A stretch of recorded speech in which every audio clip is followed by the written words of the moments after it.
Robinson Crusoe. Chapter 1. Family.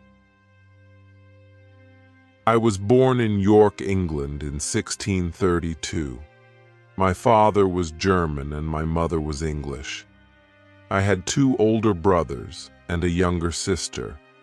The oldest brother joined the army and he was killed in battle. The middle one disappeared, and we never heard what happened to him. I was well educated, and my father wanted me to study law, but I wanted to go to sea. Nothing would make me stay at home and become a lawyer. I was 18 years old when my father called me to his room.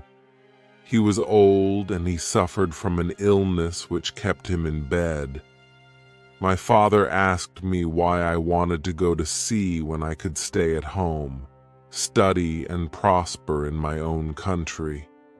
He told me that traveling by sea was dangerous.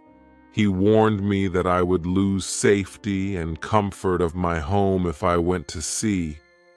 My father also told me that if I went abroad, I could die like my oldest brother.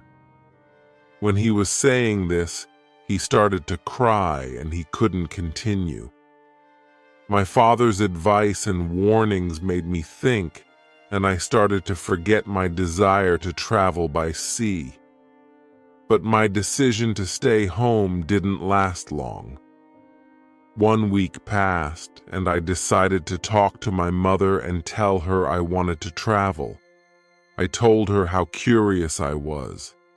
I told her how I wanted to see the world. Then I asked her to speak to my father. I asked her to tell him to let me go on one sea journey. I promised that if I didn't like it, I would go back home and start working very hard. My mother didn't agree.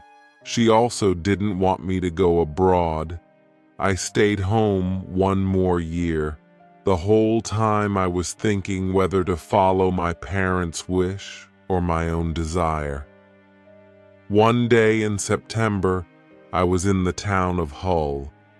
A friend of mine was going with his father's ship to London, and he invited me to go with him for free. I wasn't prepared and my parents didn't know, but I boarded that ship on that September day. The moment the ship left the river and went into the sea, my troubles started.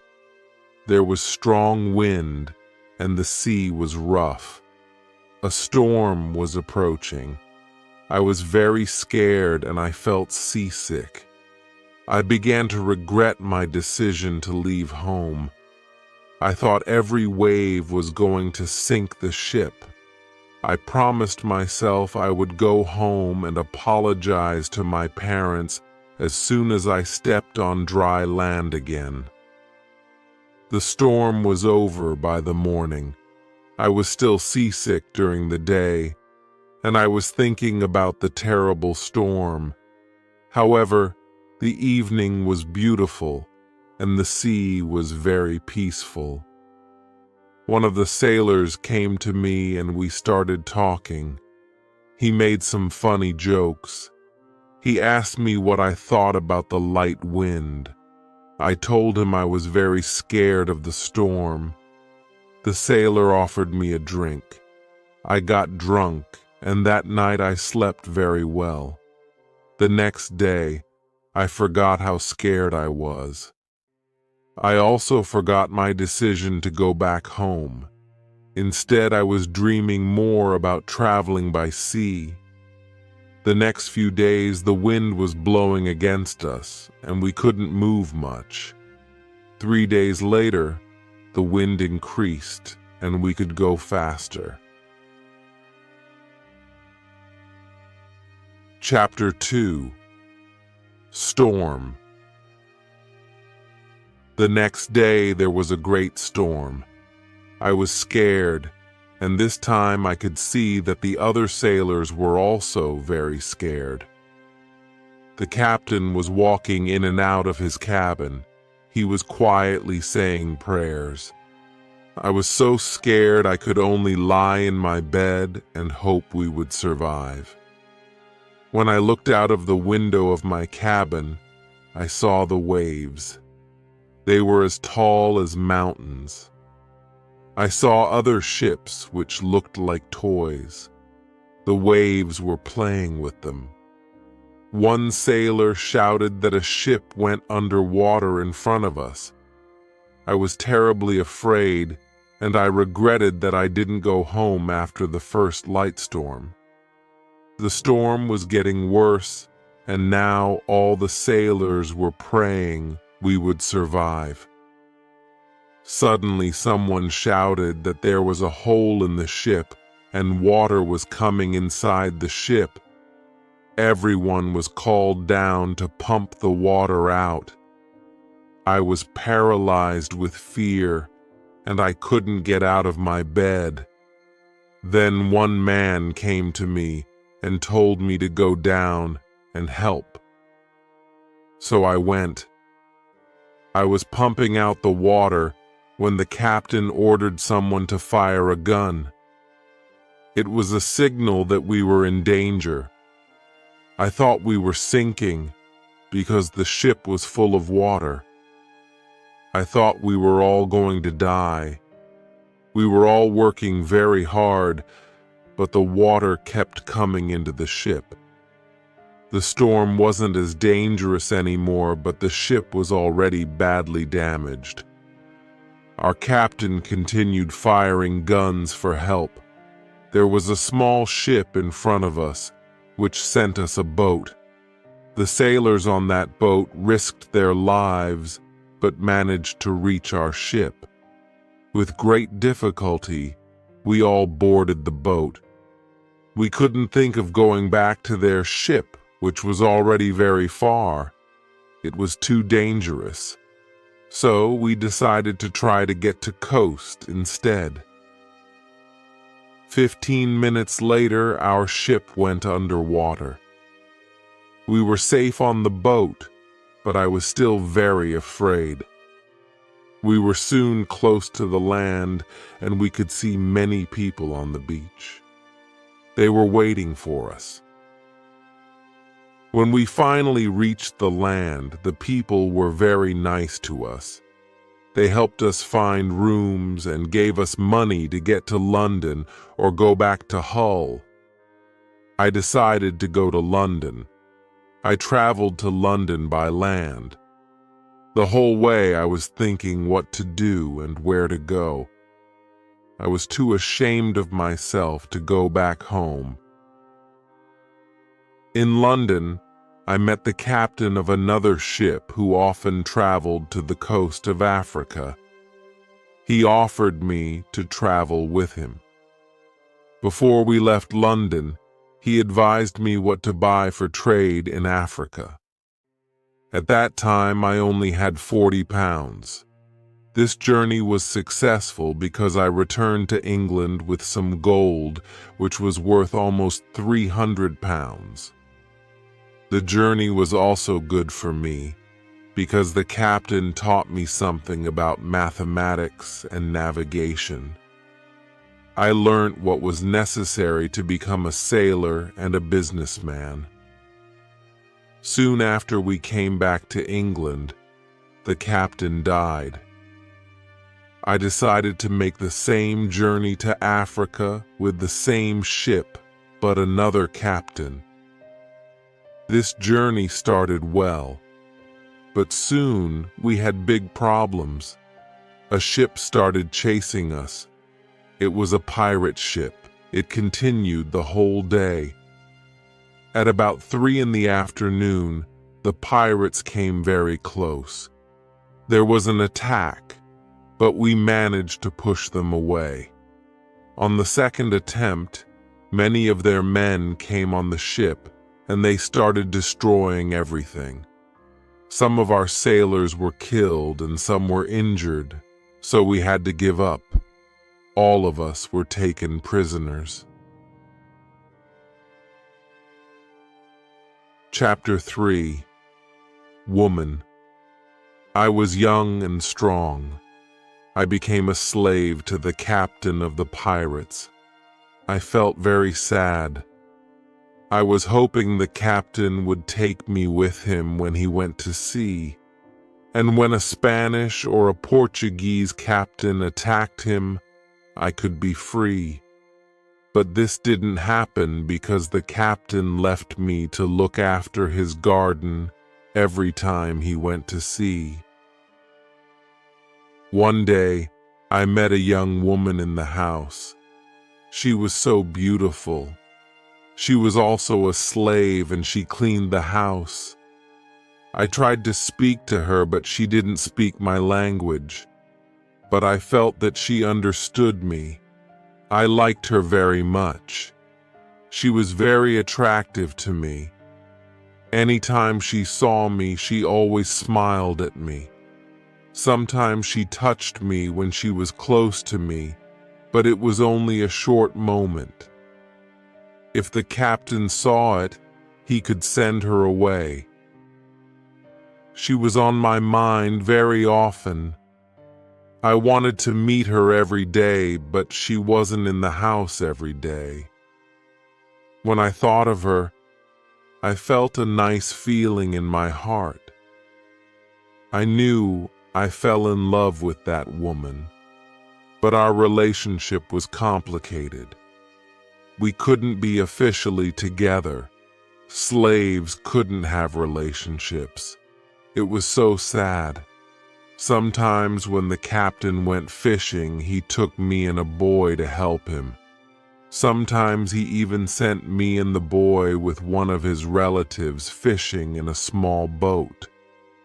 One morning when we were fishing, thick fog came and we were lost.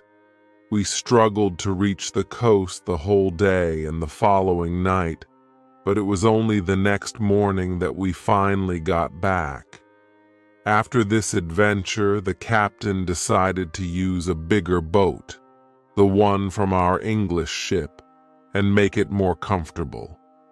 It had a cabin in the middle of it, and it had good sailing equipment.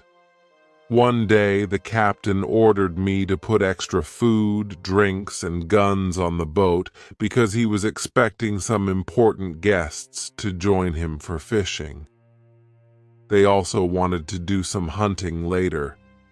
However, the guests refused the offer at the last moment. Then the captain told me, "Prepare the boat for fishing for the next day." This was my opportunity to run away. A lot of guns and food were on the boat. I prepared the boat for fishing as usual, but I left the guns and food on the boat. The next day I could run away. This was my plan. I thought about the young woman. I wanted to take her with me, but I didn't know how to do it. It wasn't possible to take her on the boat. I was sad, as I didn't know what to do. I wanted to be free, but my heart wanted to be with her. Then the morning came. I hoped that I could see the young woman in the house. I couldn't leave without seeing her for at least a short moment. Then I saw her. She was the most beautiful woman in my life. When I looked at her, our eyes met. She knew something was wrong. Maybe she understood that was our last moment together.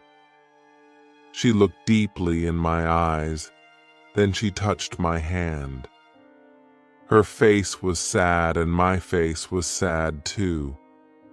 She smiled at me a little. Then she went away. This was the last moment I saw her. 1 hour later, we were ready. I and the boy went to the boat. One of the captain's relatives went with us. He was our boss for that day. Soon we were far from the land. I pretended that I couldn't catch fish. Then our boss told us to go further from the land. He thought we could catch fish there. Chapter 4. Lion. At one moment our boss went to the front of the boat, and I quickly pushed him to the sea. He tried to swim back to us.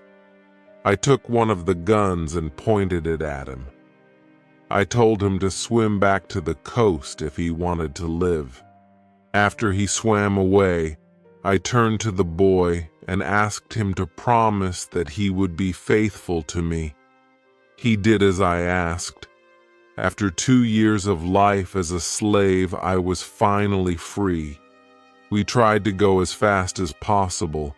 The wind was good. We were far away from the pirate land the next day. But I was still scared of them. I didn't want to be caught again. I was so scared that I didn't let the boy stop the boat for 5 days. On the 6th day, I felt safer. We took the boat close to the land. We saw a little river. I didn't know where we were. We had to stop somewhere because we needed some fresh water. We waited until it was completely dark. We wanted to swim to the beach unseen and get water. But as soon as night came, we started hearing horrible noises from the beach. The boy asked me not to go to the beach. We remained on the boat, but we couldn't sleep. 2 hours later, some animals came to wash themselves in the water. They made horrible noises. The boy was extremely scared, and me too. We were even more scared when we heard one of the animals swim to us. The boy asked me to go away, but I didn't want to go away because we needed fresh water from the river. I took one of the guns and shot at the animal. I didn't kill it, but the animal turned around and it swam back to the beach. When the other animals heard the gun, they went away. We didn't hear the noises, but we were still scared, and we stayed on the boat until the morning. As soon as it was light again, we ate some bread for breakfast. Then we decided to go to the beach. We took our guns and 2 big bottles for the water, and we went to the beach. Once we were on the beach, I didn't want to lose sight of the boat, so the boy went alone a bit further inside the land to get some fresh water. He returned after some time. He was running. I thought that some animal was running after him, but I didn't see anything dangerous. He was hurrying to show me he killed an animal that looked like a chicken. We were both very glad because the meat was good and we found fresh water. I didn't know where exactly we were. I only knew we went around the coast of Africa. I hoped we met an English ship when we went around the coast. I thought we were in a land where nobody lived. We didn't see any people on the land. We only heard wild animals. One morning when we were going to get water, the boy showed me a big lion sleeping in the shade near us. Then the lion woke up. When he saw us, he started to run to us. We didn't have much time. The boy was so scared he wasn't able to shoot. I had 3 guns. The first bullet hit his leg. The second bullet hit its head. He was seriously injured. The third bullet finished the animal. We couldn't eat the meat because it wasn't good, but we wanted the skin. The skin was very big. We put it on top of the boat, and soon it was dry. Chapter 5. Ship. For the next 10 days we sailed close to the land. We stopped only to fill our bottles with fresh water. Soon we started to notice the land was inhabited. Several times we saw people on the beach who were watching us. I wanted to stop and go to them, but the boy asked me not to do it. But then, one group of these people looked very friendly. I waved to them. I tried to sign to the people that we needed food. They signed to me to come to the beach. 2 of them ran into the forest. They returned with some dry meat. We didn't want to approach the land, and they were too afraid to swim to us, so we didn't know how to reach the food. When the people saw this, they stepped back and were soon quite far from the food. We approached the food and took it on board. Then, we weren't scared of them. They came to us. We thanked them, but we had nothing for them. At that moment, we saw 2 animals which were running down the hill. The people were scared. One animal attacked a young girl. I shot at it and I killed the animal.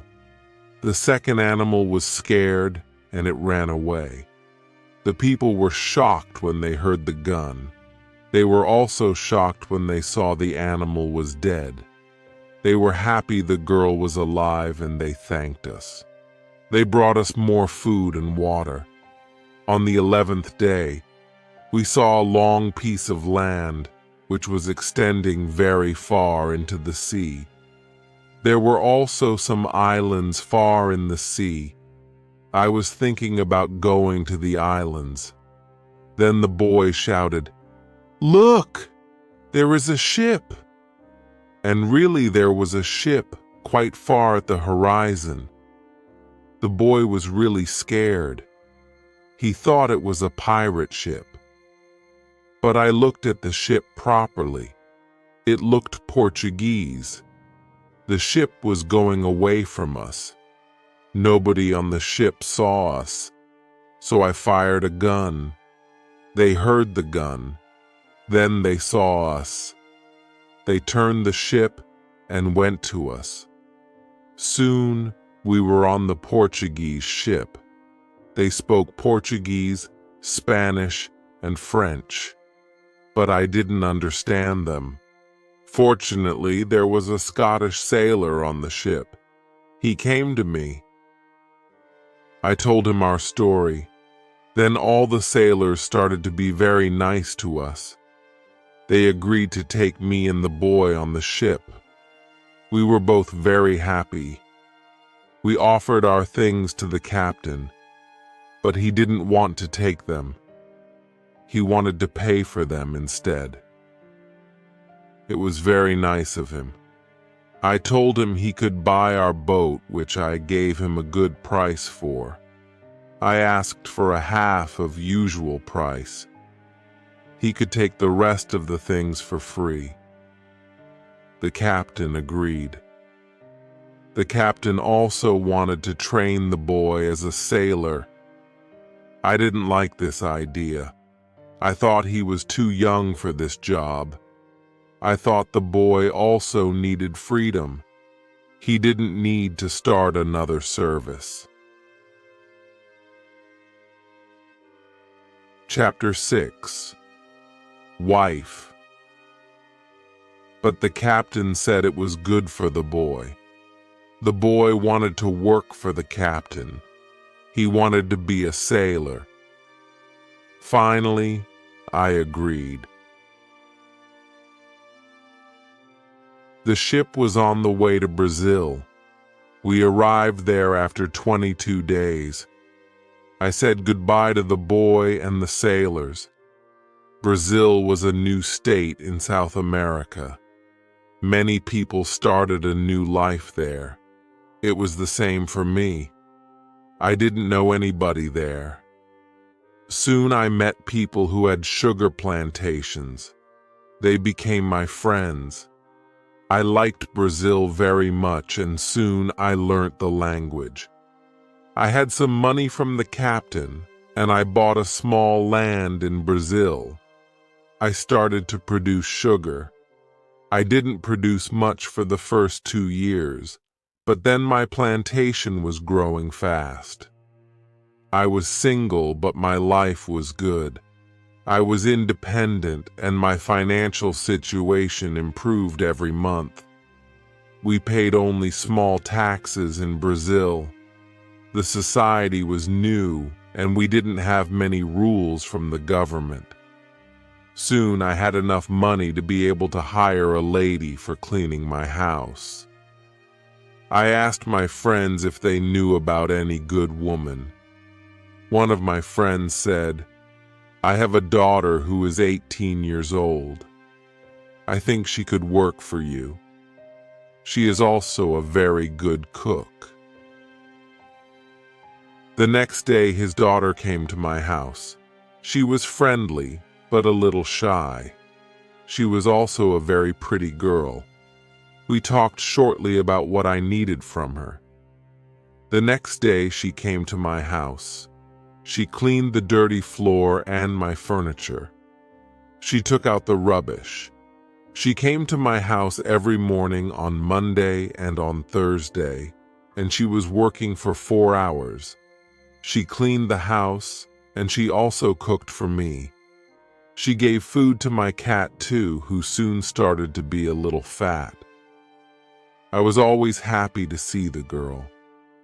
Sometimes we had breakfast or lunch together and we talked.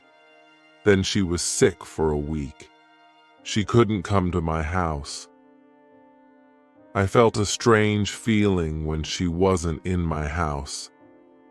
I really missed her. I thought, maybe I am in love with her. 1 week later, she came to my house. I was really happy to see her. I could see she was happy too. I hugged her. Then I kissed her. It was a long kiss. 2 weeks later, I went to her father's house. I asked him if I could marry his daughter. He was quiet. I was waiting for his reaction. Then he said, "I agree." I was the happiest man in the world. 2 months later, I married the daughter of my friend. We started to plan a family. This period of my life was great. We had big plans for our family and our plantation. We needed a bigger house, and we needed more money to be able to build a bigger house. I thought about the business in Africa. I knew I could make a lot of money in Africa quickly. I spoke about Africa with my friends who started to be interested in this idea.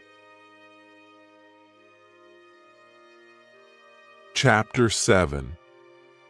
Hurricane. One day, 3 of my friends came to our house. They told me they wanted to go to Africa. They asked me if I wanted to go with them. I said, "Yes, I want to go with you." We started to prepare all the necessary things for the journey. Soon, we were ready to go. I said goodbye to my wife, and we started our journey. Our plan was to be back in 2 months. We left Brazil on the 1st of September, 1655. Our ship was very big, but we were only 17 men. The ship was full of things for business. We had cups, glass, mirrors, knives, and other products. At the beginning of our journey, the weather was very good, but very hot. In 1 week, a hurricane came and it was threatening our ship for the next 12 days. After the hurricane passed, we saw we went quite far from our original journey and were instead close to the northern part of Brazil near the Orinoco River. The ship was so badly damaged we could no longer go to Africa. The captain wanted us to go back and repair the ship, but I strongly disagreed with him. We went over the maps and decided the best thing to do was to go to Barbados and repair the ship there. When we started this short trip, a second hurricane came. The next morning, one of the sailors cried out, "Land!" And at that moment, the ship stopped in shallow water. We expected the ship to break apart at any moment because of the strong wind, so we all got into the small boat the ship carried. This was very dangerous because the 17 of us were crowded in the boat, and it had no sail. The waves were very big. The wind was extremely strong. The wind pushed us to big rocks. We knew the crash was close. Suddenly, a huge wave appeared and overturned the boat. I was covered with water and couldn't breathe. I couldn't see the others or the boat, but I saw a little beach between the rocks. Another wave carried me to the beach. I was half dead with all the water that came into my body. I was still in water, but I felt a land under my feet. I could hardly move, but I knew I had to go further onto the land. I didn't want another wave to carry me back into the sea. Before I could get to my feet, another wave came, and I was washed into the water. I couldn't breathe for a while, but then another wave threw me back on the beach. I tried to get up. I tried to go further from the sea. I was able to move 10 meters up. I was safe, but my arms and legs were very weak. I collapsed, and I was lying on the beach. After some time, I got up. I looked for the others. I couldn't find the other men. I was probably the only person alive. All my friends were dead. I only found 3 hats and 2 shoes on the beach. It was horrible for me. The weather was still very bad, but the waves weren't as big anymore, and I could see the ship. It was far from the land. I looked around and noticed I had almost nothing. I was wet and had no other clothes. I had nothing to eat or drink and nothing with which to defend myself if an animal attacked me. Chapter 8. Island. All I found in my pockets was a knife and a little box with tobacco. The situation was really bad. How could I possibly survive with only these things? Before sunset, I explored the place and I was looking for some fresh water. I found it in a small river. Then I made myself a weapon from a short stick to protect myself against dangerous animals. I decided to spend the night up in a tree.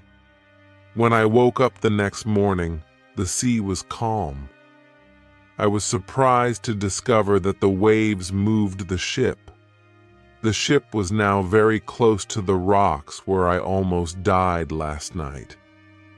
The ship wasn't moving. I took off my clothes and I swam to the ship. I didn't see any way to get inside the big ship, so I swam around it twice. The second time I saw a rope which was hanging on one side. I used it to climb up, and when I was on board, I began to search for food and tools I could use. I was very lucky because some of the food on the ship was dry. I went into the kitchen and filled my pockets with biscuits. I was eating them while I was exploring the other cabins. I also found a bottle of rum which I took with me. There was no other boat on the ship, and I needed one to carry the food and tools to the beach. That's why I took some boards and I made a raft.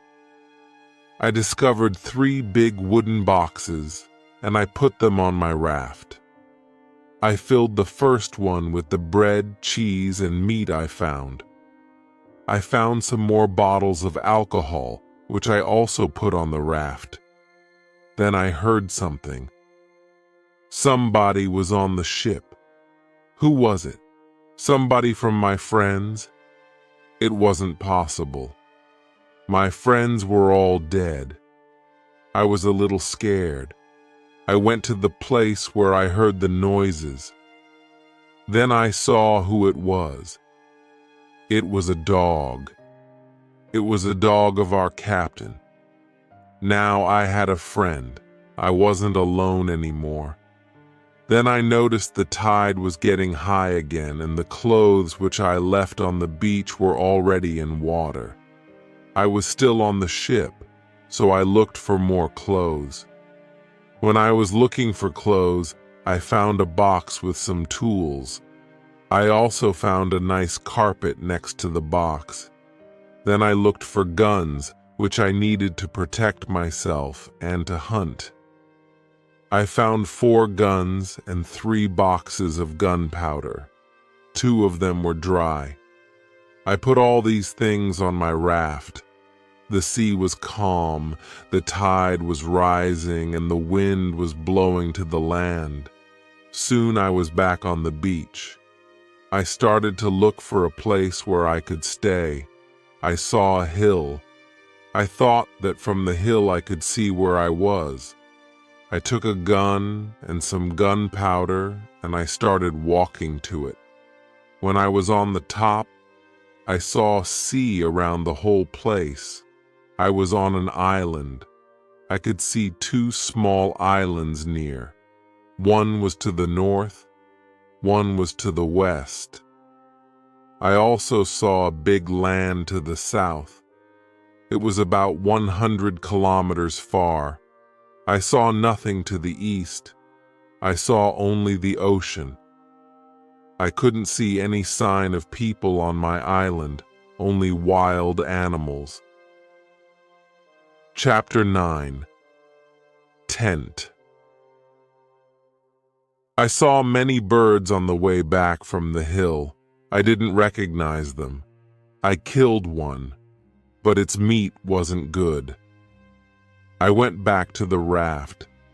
I spent the rest of the day pulling the boxes and my other discoveries further into the land. While I was working, I was thinking that I had to go back to the ship again.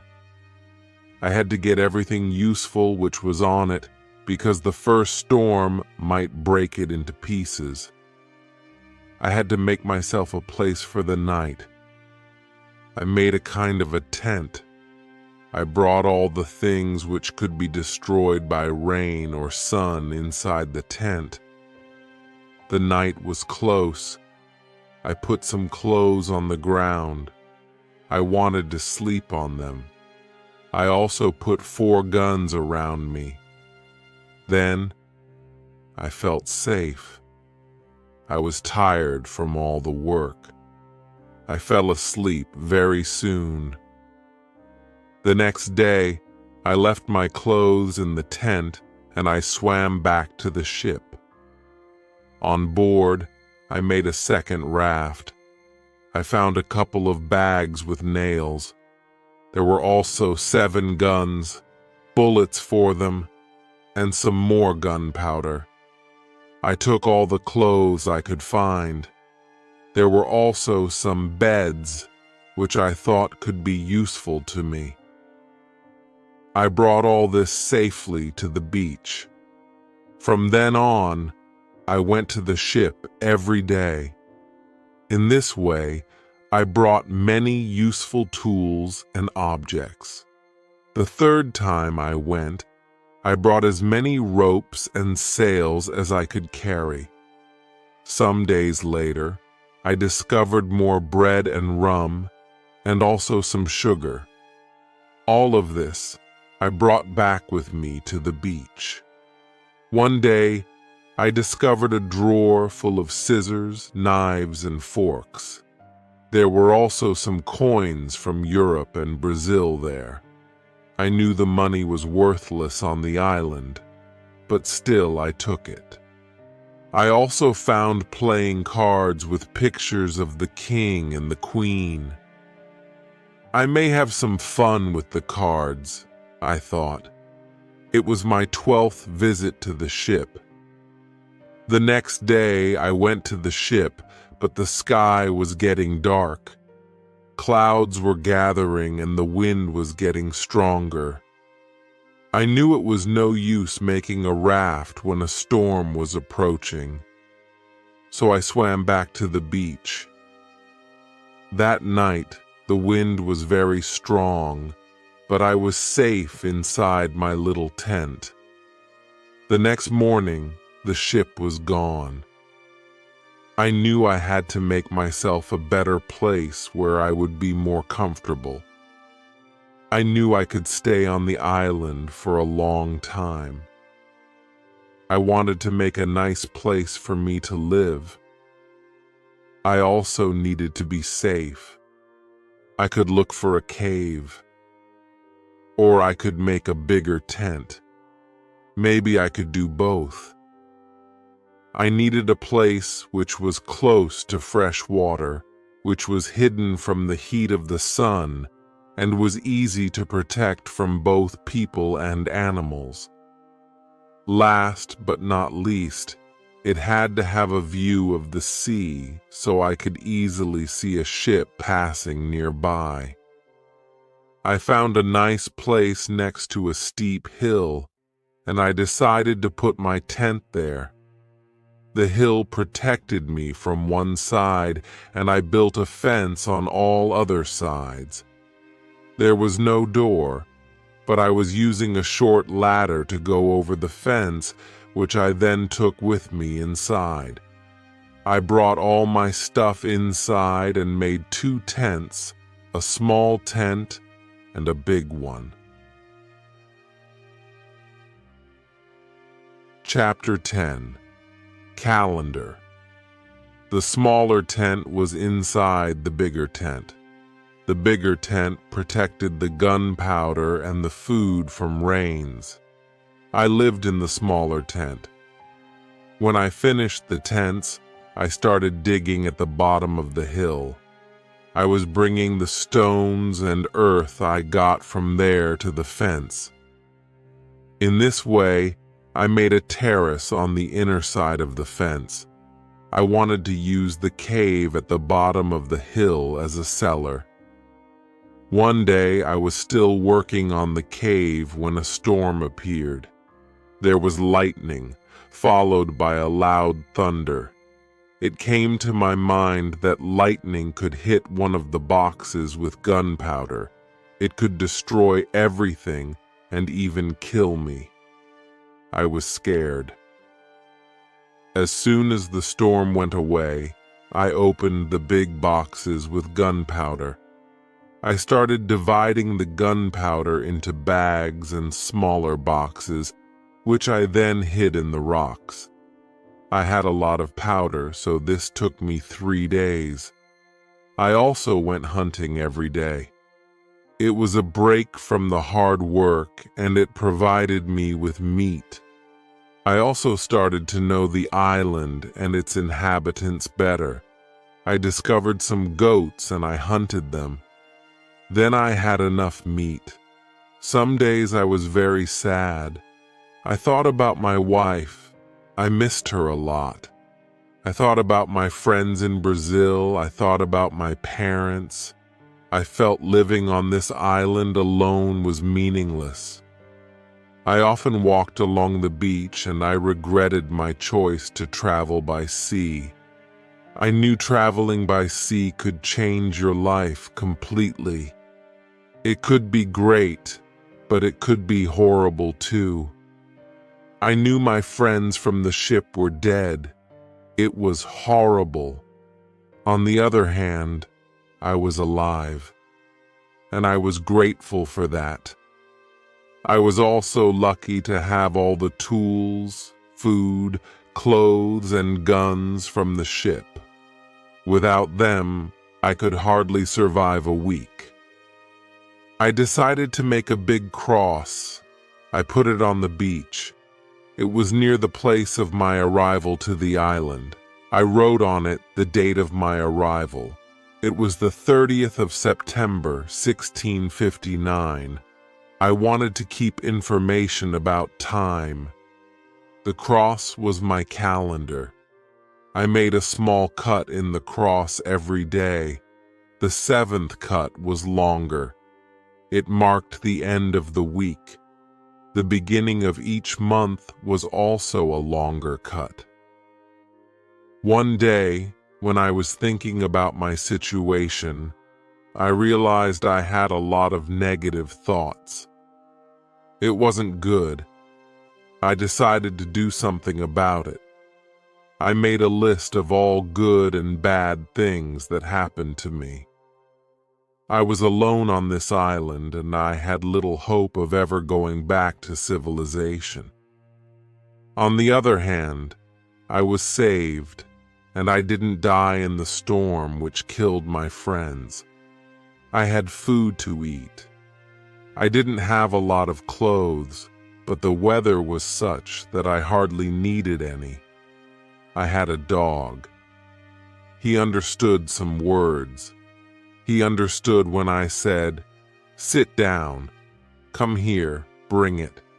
Don't do it. Don't jump. Let's eat. Let's run." This list helped me realize that all bad things come with something good in them. I tried to concentrate on positive things only. I continued to make my place better and better. I made the cave bigger. More space in the cave helped me keep all my things organized. Chapter 11. Book. Then I started to make some furniture. I needed a chair and a table very much. I used the boards from my rafts and the ship to make them. Next, I made shelves inside the cave. I arranged my tools on them. My clothes and guns were hanging there as well. I was very pleased with my work. The cave was comfortable, everything was in order, and I could easily find whatever I needed. I decided to write a book. I wanted to describe my daily activities in it. It did me good to put my thoughts to paper. I started by writing down my experiences from the very first day on the island. When I got to the present, I continued describing interesting or important events in my life on the island.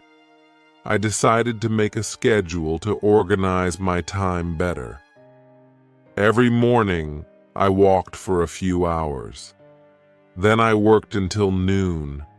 I had lunch, and I slept after lunch for 2 hours. Then I continued working until the evening. I was expanding my cave with the tools I had.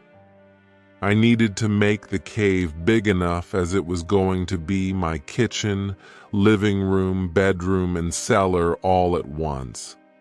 When I almost finished my cave, a great quantity of earth fell down from one side. I was scared because this could have killed me if I was in the cave at that time. Afterwards, I had a lot of work to clean the cave. The next week I spent putting long boards on the sides and also on the ceiling of the cave. I wanted to avoid such disaster from happening again. Little by little, I began arranging the furniture in my new home. The next 3 days, the weather was bad. It was raining day and night, but it was still warm, so I continued with my tasks inside. It was never cold on the island. It was good for me. At the end of December, I killed a goat. I also hurt another one. Its leg was broken, so I took the goat home on a string and took care of it. After 2 weeks, the goat wasn't scared. This event made me consider keeping animals so I could provide food for myself when the gunpowder was finished. I explored the island, and I found more goats in the valleys in the center of the island. The animals were very shy, which made it difficult to approach them. I wanted to try to domesticate some goats. I only needed an opportunity to do it. I had a plan. I returned with my dog the next day. He was my hunting partner. I told my dog, "Sit down, wait, don't move." Then I went around the goats, but in a big distance. When the goats were between me and my dog, I hid behind a tree. Then I shouted at my dog, "Come here." He started to run to me and the goats too. Chapter 12. Corn. I stayed in my place behind the tree. When one of the goats was close to me, I jumped up and I caught its leg. I was holding the goat for 2 seconds, but then the goat kicked me with its second leg in my nose. It hurt a lot. I let the goat go, and the goat was soon gone. We weren't successful.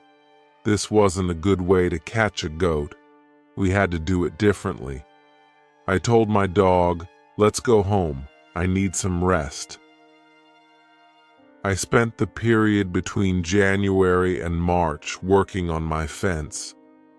It took me a long time because I wanted to make it very thick and strong.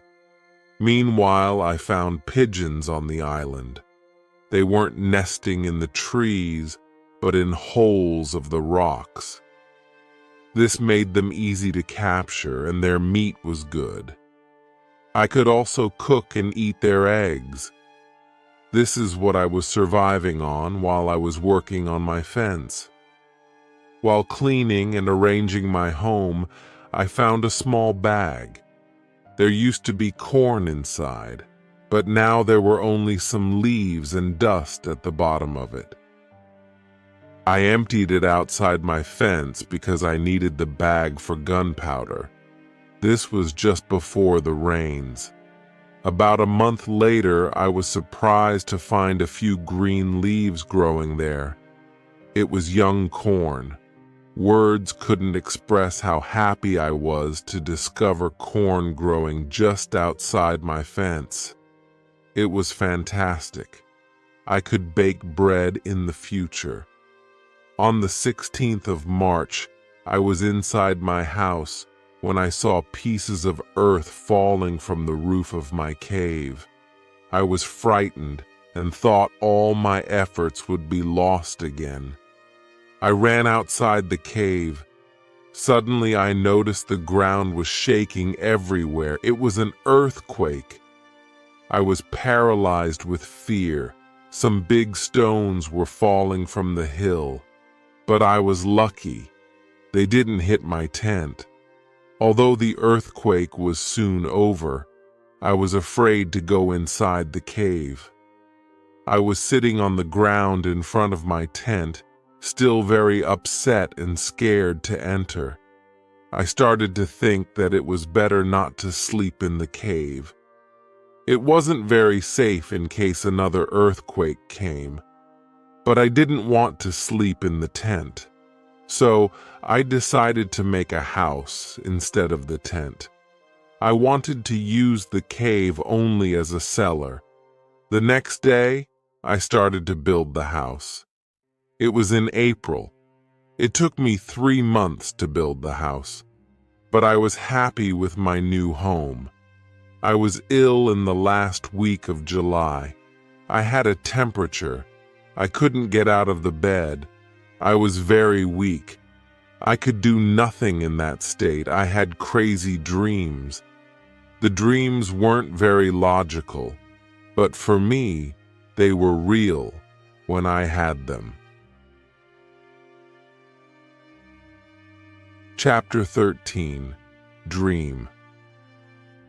One of my dreams was really crazy. I was in a pub which was on my island. I wanted to drink some rum, but the waitress was extremely lazy. She sat at the bar and she did nothing. I didn't like her attitude. I was angry, but I waited. Then my wife came to the pub. She gave me a piece of paper with some text. It was a message from her father. He wrote, "Come home. You should work on the plantations." But I didn't want to go home. I went to the kitchen in the pub. There was my mother in the kitchen who was preparing some steaks, and she was also cooking soup. I tasted the soup, which was fantastic. Then 2 Englishmen came to the pub. They wanted to sell me gunpowder. One man looked like a gentleman, but the second man was horrible. I told the horrible man, "I am sorry. I don't need your gunpowder. I have a lot of gunpowder in my camp." "What did you say?" said the horrible man. "Our gunpowder isn't good for you?" "This is the main reason why we are here. We've traveled from London. You have to buy our gunpowder." I said, "Thank you. I don't want your gunpowder." The man was really angry. Our conversation was getting worse and worse. He said some horrible things about me. I said some horrible things about him. The conversation got to a point when he wanted to kill me. When he took his gun, I started to run away. He shot at me. At that moment, I woke up. 1 week later, I felt better, but I still needed to relax. I needed to sleep a lot. In August, I was okay again. I still felt a little weak though. I knew I needed to do some physical exercise. The next 10 days, I walked around the island. This exercise made me feel better. When I felt strong again, I decided to explore the whole island.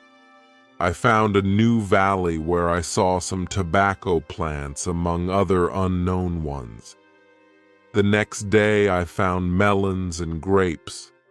I dried the grapes and I had raisins. There were also apple, orange, and lemon trees on the island, which I didn't notice before. I made a pile of the fruits that I gathered, and I returned to my cave to get a bag for them. When I returned, I found the fruits destroyed. Some were eaten, some were stepped upon. I concluded from this that there are some wild animals around. Still, I liked that fruit valley and I began thinking about moving there. Then I remembered that the beach was far away from that valley, and I wouldn't see if any ship passed by. Chapter 14. House. Instead of moving to the fruit valley, I decided to build another house there, which I would visit from time to time. I made a small house, and then I surrounded it with a double fence. The house was protected like a castle. Again, I used a ladder to go in and out, but I had also stairs on the inside of the fence. I used stairs on the inside, and I used ladder on the outside. This activity took me the whole of August and the beginning of September, but I enjoyed it a lot. The fruit valley gave me so much energy. I felt so healthy and strong there. Sometimes when I was in the valley at night, I watched the moon and the stars. I thought about my wife.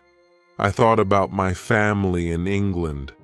I knew they could see the same moon, they could see the same stars, but we couldn't be together. I thought about my family very often. I wished the best for them. I also thought about all the people who could see the moon. I imagined the places where they lived. I felt connected with them. Sometimes I felt connected with the whole universe. I also thought about God. I had questions for God. I asked him, why am I on this island? What is the reason for it?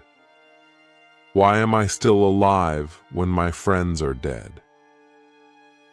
I didn't have answers to many of these questions, but I trusted God. I believed he knew what he was doing.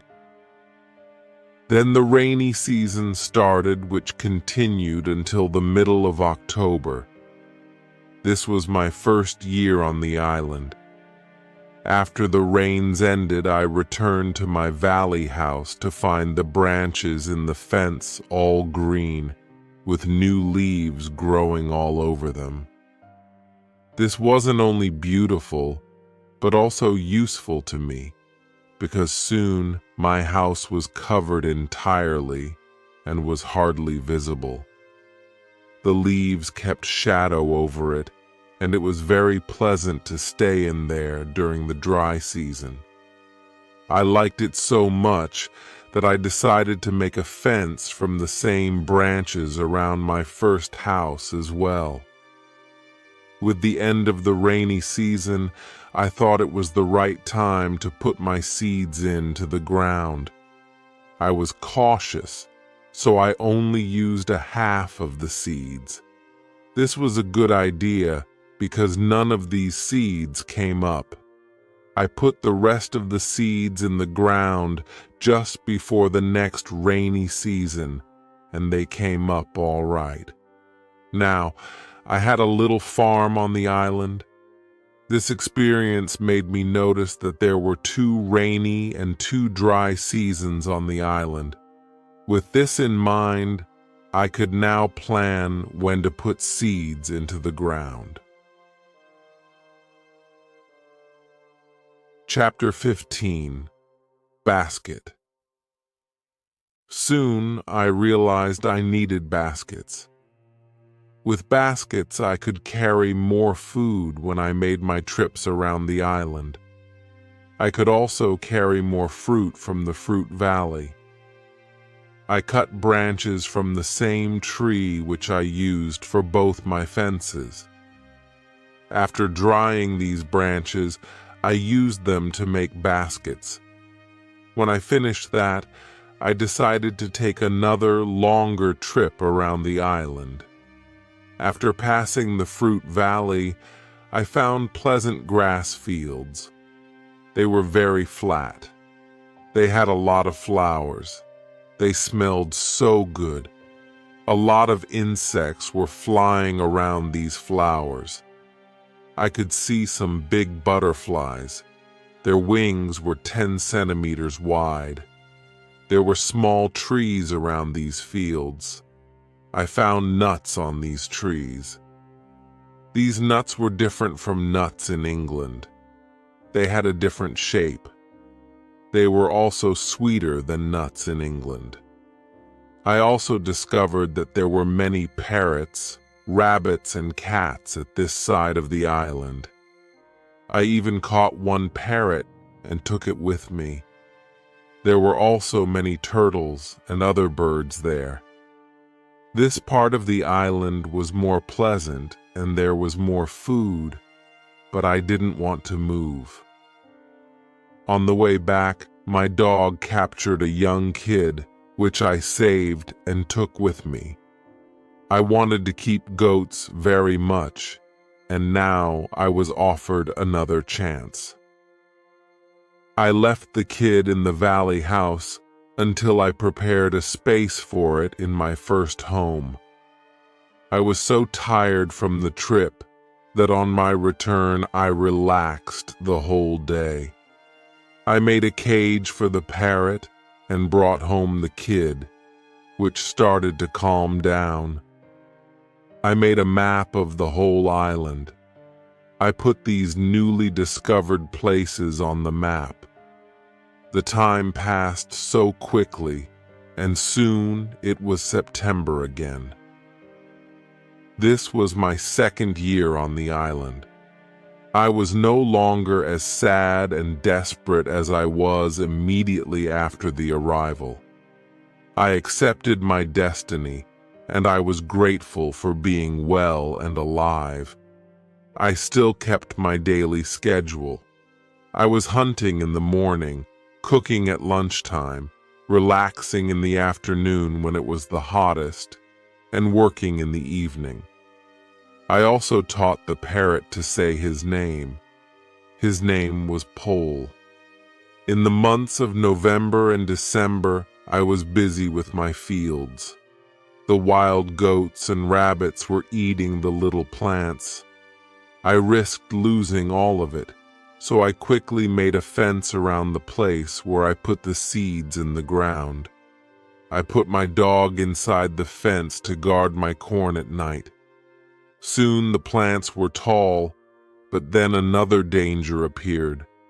Birds of all kinds started eating the seeds.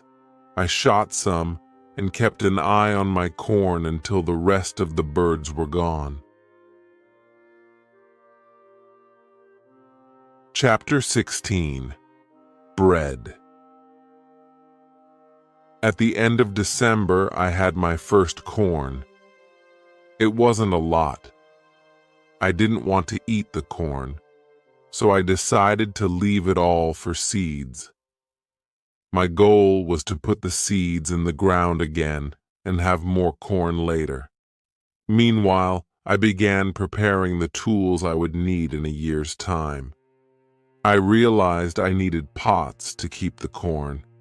I looked for clay around the island. I found some, and after 2 months of experiments, I succeeded in making 2 large pots. To protect them better, I put them in baskets and placed dry grass between the baskets and the pots. I continued making small pots and plates. I also made long but not very high pots. I put seawater in these pots. When the water was gone, I had salt. One day, quite by accident, I found a broken piece of one of my pots in the fire. The heat made it as hard as stone, and it was very red too. This gave me a good idea. I took one pot and made a fire around it. The pot was very hard after a few hours. I was happy with the result. I also felt a need for some other tools. For example, I needed a tool to make flour from seeds. I took a big piece of hard wood for that. I made a hole in the wood. Then, I took another piece of hard wood and I broke the seeds in this hole with the wood. The flour stayed on the bottom of the hole. I thought, I will need something to bake bread. I had an idea. I mixed the flour with water. Then I took 2 stones. I put them near the fire. When they were very hot, I put the bread between them. This was how I made my first bread on the island. It was during my 3rd year on the island. The bread wasn't perfect, but I liked it a lot. It was my first bread after a long time. I was thinking whether I could make a canoe out of some large tree. I found one big tree. I cut it, and I started to make a hole in it. One day, when I was working on the canoe, I realized I didn't know how to move it from the forest to the beach. I was stupid. It took me many days to make the canoe, and the thought of how I was going to put it in water never came to my mind. I tried everything to move the canoe. I even considered digging a channel from the beach to where the canoe stayed, but it was all useless. There was a hill in between, and it would have taken me a long time to dig the channel through the hill. Eventually, I gave up on the canoe. Many days of work were lost. I couldn't believe that I made such a mistake. I had to plan my work better next time. Chapter 17. Canoe. During my 4th year on the island, my clothes were already very old. Instead, I began using the skins of the animals I killed. I made myself a cap and some other clothes entirely out of those skins. They kept me cool in the heat and protected me from the heavy rain. But the clothes weren't enough. I also needed an umbrella for the same purposes. It took me a while, but I succeeded in making one. I was quite happy with my life on the island. I had everything what I needed for my life on the island. I continued living like that for the next 5 years. I kept on growing my corn. I continued drying grapes to make raisins. All my activities remained the same. During this time, I decided to make a new canoe. It was smaller and easier to move. I wanted to travel around the island in it. When the canoe was finished, I put food, water, and tools in it. I was ready for the trip. I wanted to test if I could go around the island in my canoe. It was the 6th of June on the 6th year of my stay on the island that I started this trip. I faced danger as soon as I started my journey. I had to go around some rocks in the sea. When I wanted to go back to the coast, I realized there was a strong current. The current was taking me away from the island. The situation was horrible. I was scared. I thought, I will die in the open sea. I didn't have enough food and water for a long journey. I fought very hard against the current for 2 hours. Finally, I managed to get close to my island. I could continue my trip around the island. Now I knew I was stronger than the currents around the island. It made me feel good. Soon, I found a small river which went further inside the island. But I got nowhere because soon the river was very narrow. Stones blocked the way. I couldn't continue. I got off my canoe. I went to explore this part of the island. It wasn't far from the part of the island which I knew. I even found the way to my house in the valley. I was so tired from the trip that I fell asleep. I was woken up by a voice. The voice was saying my name. "Robinson, where are you?" "Robinson, where are you?"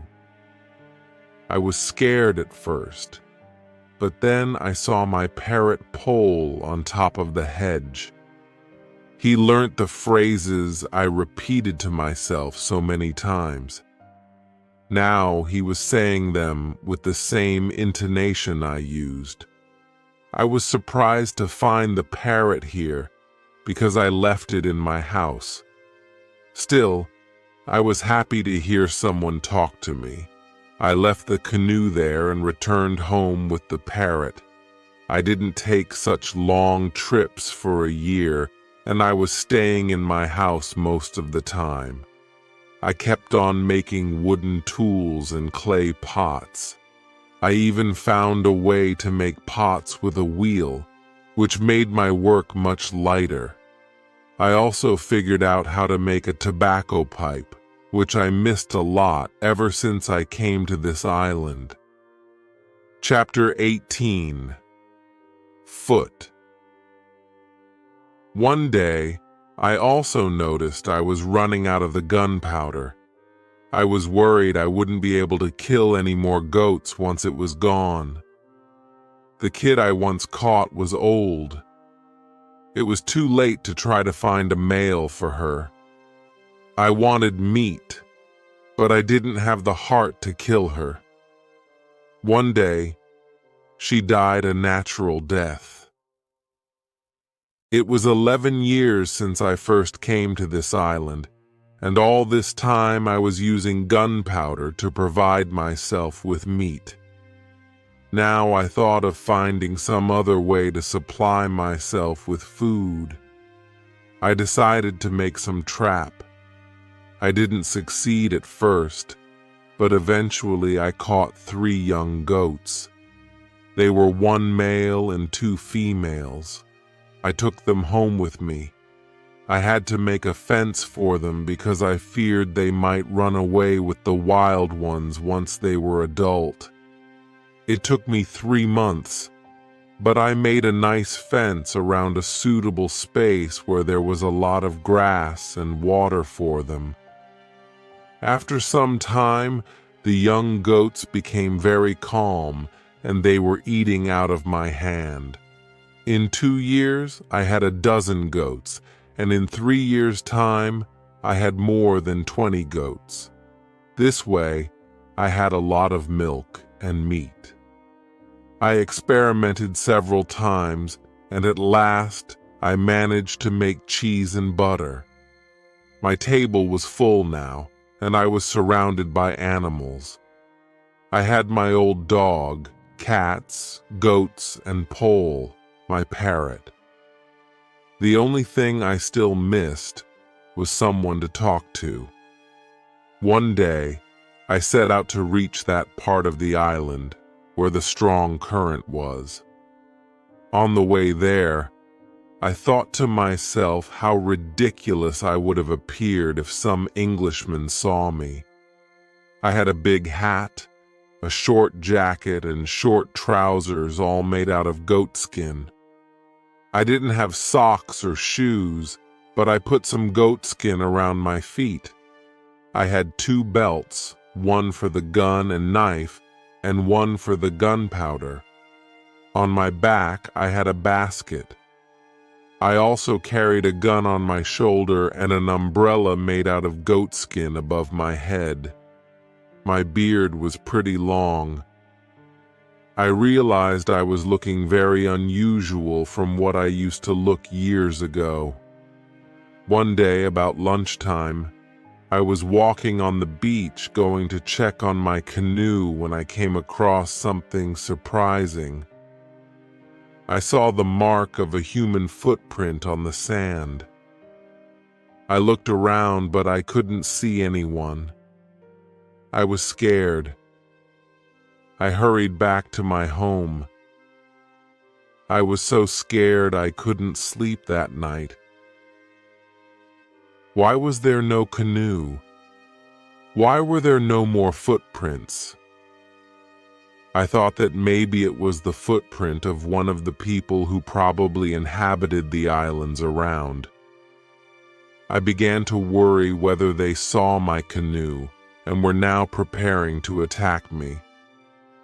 Then I convinced myself that maybe I saw the mark of my own foot, and I was a fool to get scared by it. This realization made me feel better. I took my courage, and I went to see the footprint again. Chapter 19. Cannibals. When I approached the footprint, I saw that the footprint was much bigger than the size of my foot. It was impossible that the footprint was mine. I got scared again. That night, I considered letting all my animals into the wild, destroying my fields and my summer house so that no mark of human habitation was left on the island. I was so afraid I couldn't fall asleep the whole night.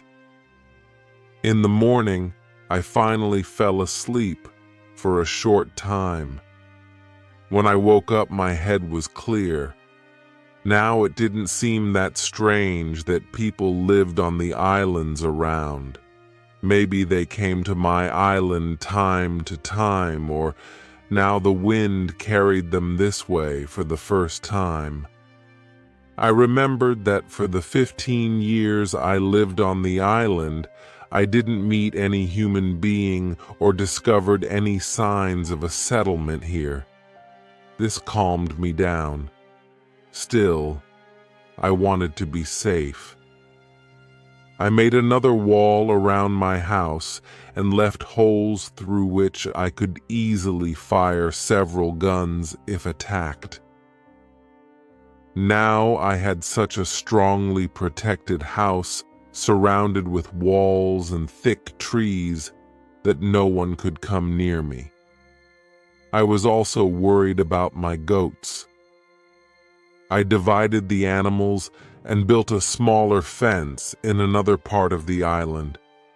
It took me lots of time and effort, but in the end, my animals were safe from any unexpected attack. It was the 16th year of my life on the island when something very sad happened. My dog died. I was crying for 3 days. It was my worst day on the island. I went to my goats and I told them how sad I was. They didn't understand my words, but I felt they understood me. They felt my emotions. They were unusually calm and quiet. It was now 2 years after the footprint on the beach. One day, as I was walking towards the beach, I thought I saw a canoe in the distance. I couldn't be sure, so I just continued my walk. It was then that I came across something terrifying. The whole beach was covered with human remains. Skulls, hands, and feet were all over the place, and there was a black circle after a fire. I was angry and scared at the same time. They were here again, I thought. I was sick and threw up at the horrible sight. I went back to my house and again I considered what to do. I decided to give up going out at sea with my canoe because the cannibals could capture me. I also stopped firing guns because I feared being discovered by the sound. Every time I went out of my house, I carried guns to protect myself in the case of a sudden attack. Soon I started thinking how I could kill some of the cannibals and save their victims if I could. If that wasn't possible, at least I could frighten them so they would never come here again. I began looking at that side of the island where I first saw the human footprint. I wanted to find a hiding place for myself and prepare it for the attack. Then I changed my mind and thought it was unreasonable to fight them because they didn't do any harm to me. Chapter 20. Cave. Eventually, I gave up the preparations altogether and decided to act only if they attacked me first. For a whole year I was hiding my activities as well as I could. I hid my canoe. I kept myself occupied with my animals and fields, but I was very careful. I was afraid to make loud noises, and I was worried every time I made a fire. But I needed fire because I needed to cook. So when I made a fire, I tried to make as little smoke as possible. Smoke could go very high, and it could be seen from a distance. Once when I was cutting some branches in the forest, I discovered a small cave. I went inside it, but as soon as my eyes were okay with the dark, I noticed two bright eyes looking at me. I jumped outside. I was scared to death. I waited, but nothing happened. I went slowly to the beginning of the cave and I listened. I heard something. It sounded as if there was somebody injured inside. I took my gun and I entered the cave slowly. When my eyes could see again, I discovered an old goat. It was dying in the cave. I returned to the cave the next day to find out that the goat was dead. I explored the place and found it very safe. It would make a great hiding place near the beach. That's why I brought some of my guns and some gunpowder there. 23 years passed since I first stepped on this island. Now I was living comfortably and had many animals to keep me company. Pole was repeating my name very pleasantly. I had 2 more parrots, and I taught all of them to pronounce my name. It was the last month of my 23rd year on the island when, as I was walking to my fields early one morning, I saw fire on the beach. I immediately returned to my house and loaded all guns. I took my telescope and went close to the beach. I hid myself and observed them. I saw 9 naked people who came in 2 canoes. It seemed that they were waiting for the high tide to leave the island. As soon as they left, I went to the beach. It was full of blood and bones again. This made me sick and angry, and I decided to kill as many of them as I could the next time I saw them. They didn't return for a long time. Meanwhile, something else happened that disturbed my routine. One evening, I was disturbed out of my ordinary activities by the sound of a gun at sea. I got out of my house, and I saw a flash coming from the sea. A second shot followed. I thought it was coming from some ship in danger asking for help. I took all the dry wood I could find around and ran to the beach where I made a big fire. They probably saw the fire because they fired again. I thought, I will speak to somebody tonight. This is great. I kept the fire until midnight, but there was no sign of them. It was strange. It was something what my brain couldn't understand. Maybe in the morning I will know more, I thought. Chapter 21. Visitors. The next day in the morning I saw the ship. The ship stopped far from the beach. The ship looked empty. I didn't understand it. I expected the people who fired the gun yesterday. I really wanted to communicate to somebody. I missed communication with real people very much. I took my canoe, and I decided to go to the ship to see if there was anybody still alive on board. The ship looked Spanish, and it was completely destroyed. When I got closer, I saw a dog. He was very happy to see me. I gave him bread, and I gave him water. He was hungry and extremely thirsty. I found nobody on the ship. What happened to the men from the ship? I thought. It was very strange. I didn't have an answer to this question. It was a mystery. There were many boxes with different things on the ship. Some boxes were small, some boxes were big. Many of the big boxes had bottles with alcohol in them. But these boxes were too heavy. I couldn't take them on the canoe. I found guns and gunpowder. I took them to the canoe. I also found some other useful things. I returned to the island in the evening with several small boxes on my canoe. I had some new shirts and also gold, silver, and a lot of gunpowder. Gunpowder was important to me.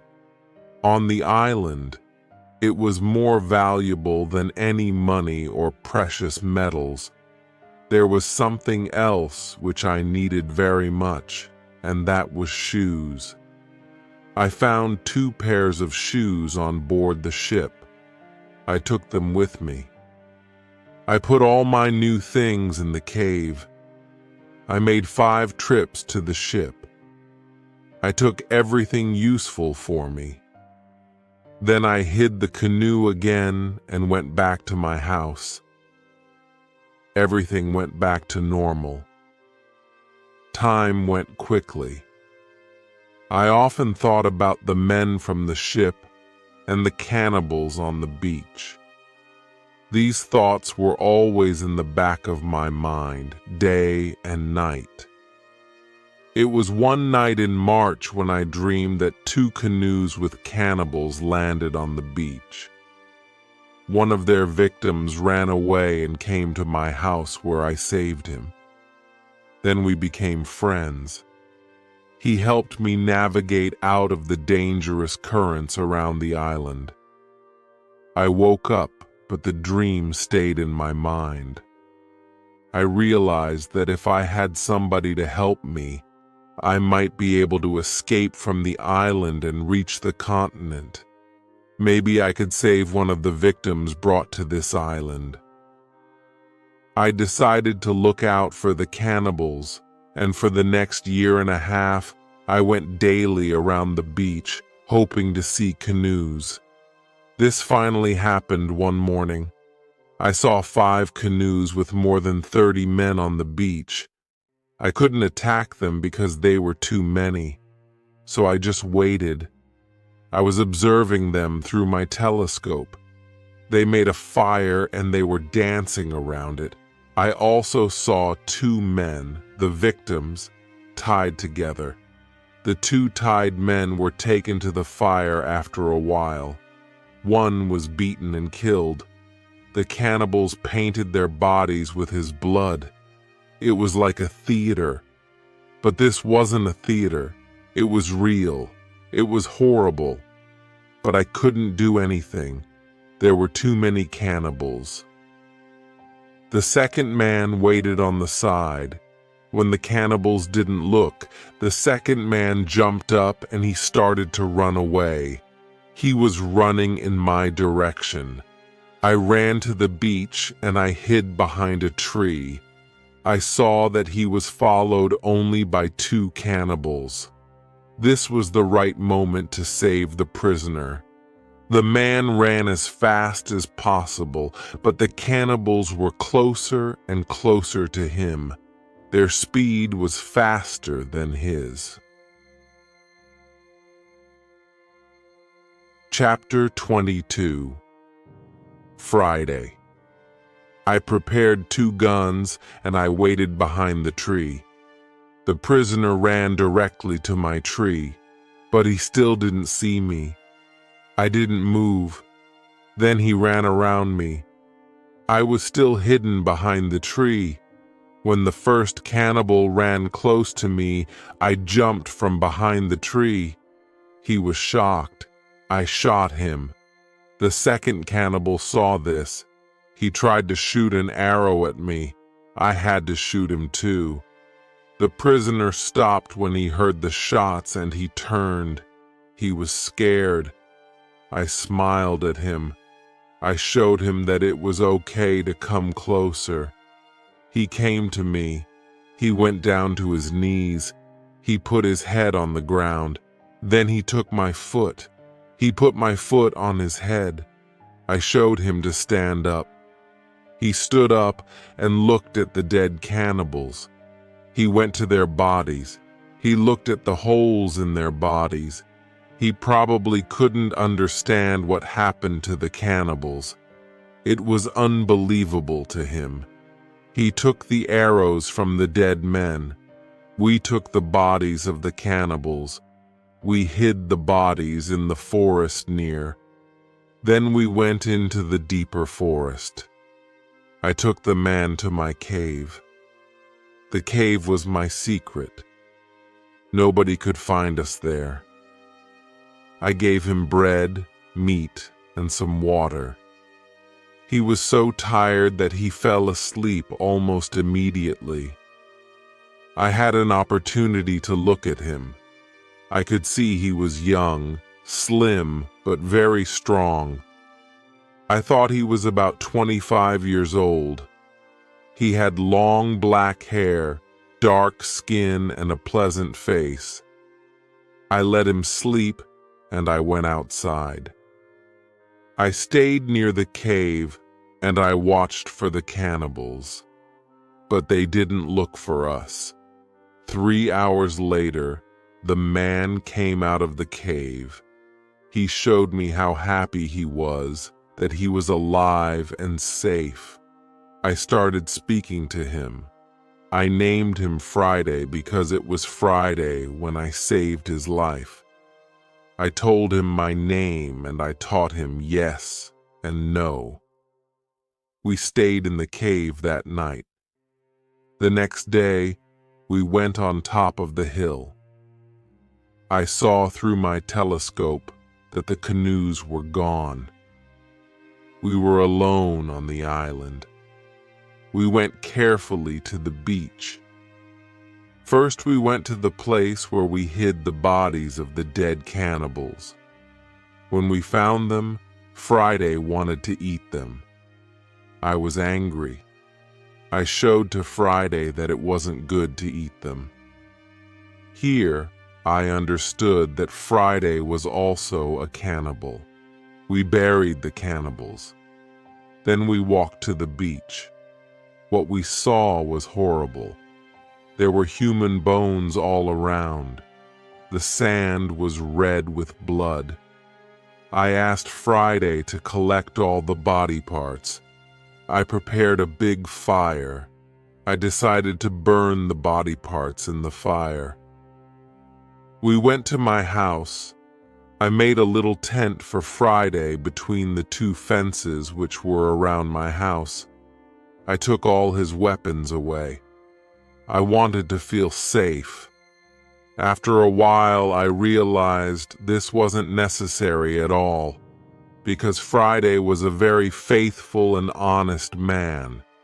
He was like a child to me, and I was like a father to him. On many occasions later, he showed me he would sacrifice his life to save mine.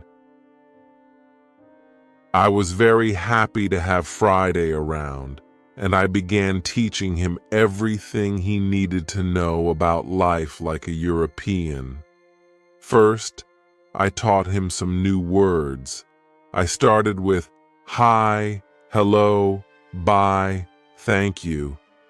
It wasn't easy at the beginning, but I was patient because I was happy. I could speak to somebody. Chapter 23. Conversation. 2 days later, I shot a young goat. Friday was scared of the gun. He didn't understand how such a small thing could kill a goat. He didn't want to touch the gun. Later, I saw how he talked to the gun. He probably asked the gun not to kill him. We took the goat. We made a nice soup. Before the soup was finished, Friday went to the forest and he brought some herbs. He put them into the soup. The herbs were similar to pepper. The soup smelled fantastic, and it tasted fantastic too. We cooked some of the goat meat the next day with sauce. Again, Friday brought some herbs and also plants. The herbs made the sauce taste great. They made a big difference. And we made a nice salad from the plants. I taught Friday how to prepare corn and bake bread out of it, and in a few days, he could do it as well as me. Then we started expanding my garden, and he helped me plant more corn. In all activities, Friday was of great help. He was also very good at catching fish. Our cooperation was simply great. We were a good team. I wanted to teach Friday to speak English very well. I wanted to teach him English as fast as possible. I wanted to be a good teacher. I took my role very seriously. I thought about the best method to teach him English.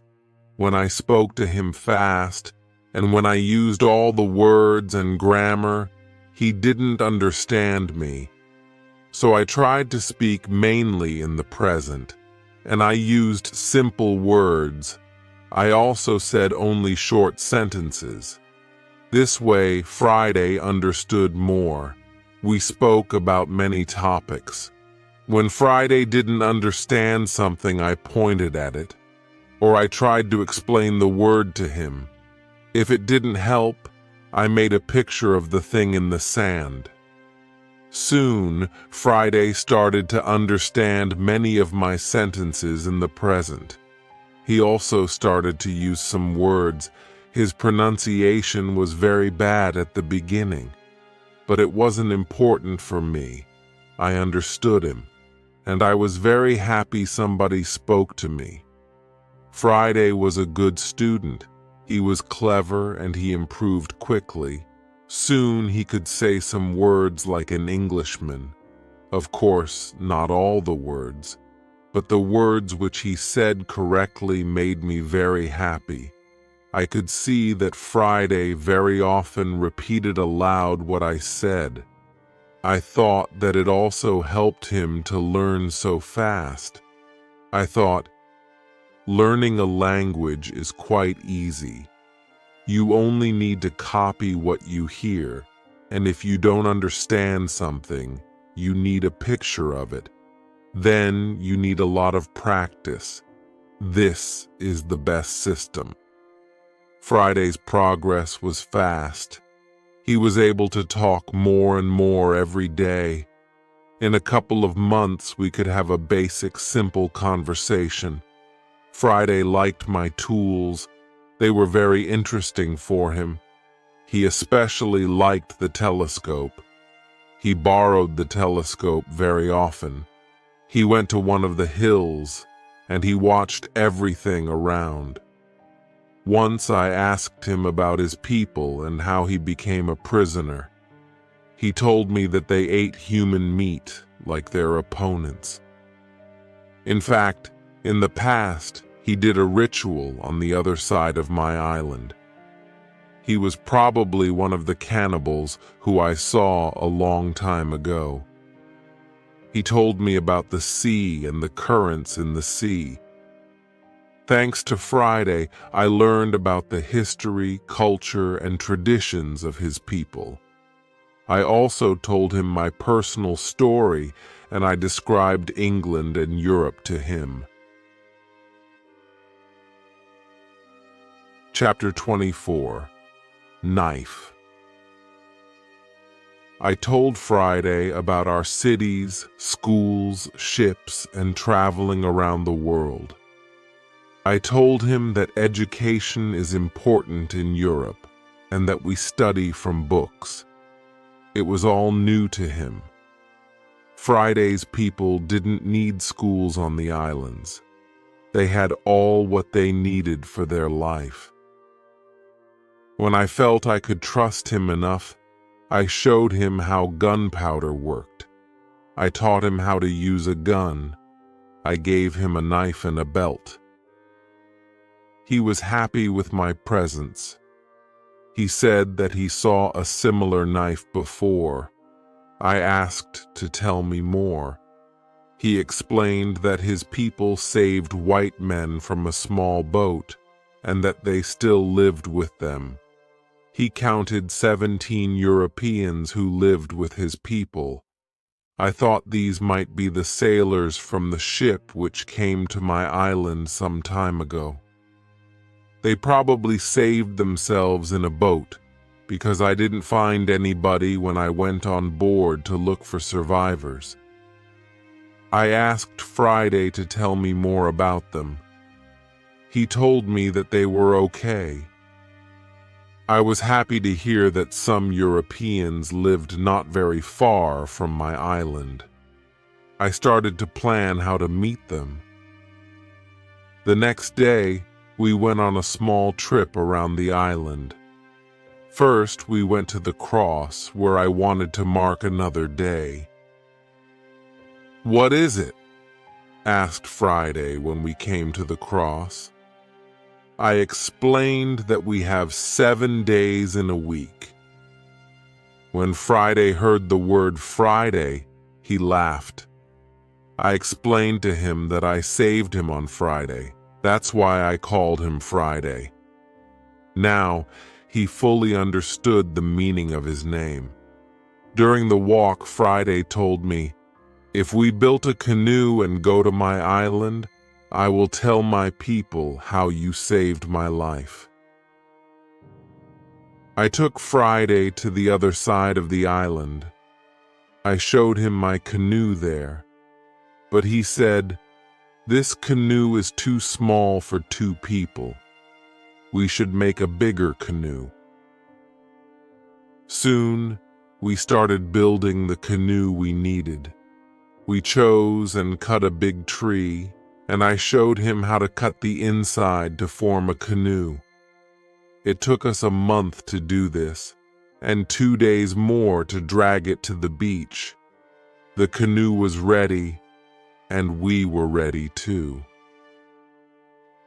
The day before we wanted to go, Friday went to the beach. He came back very quickly. He looked very scared. Before I asked him what happened, he said that there were 3 canoes on the beach.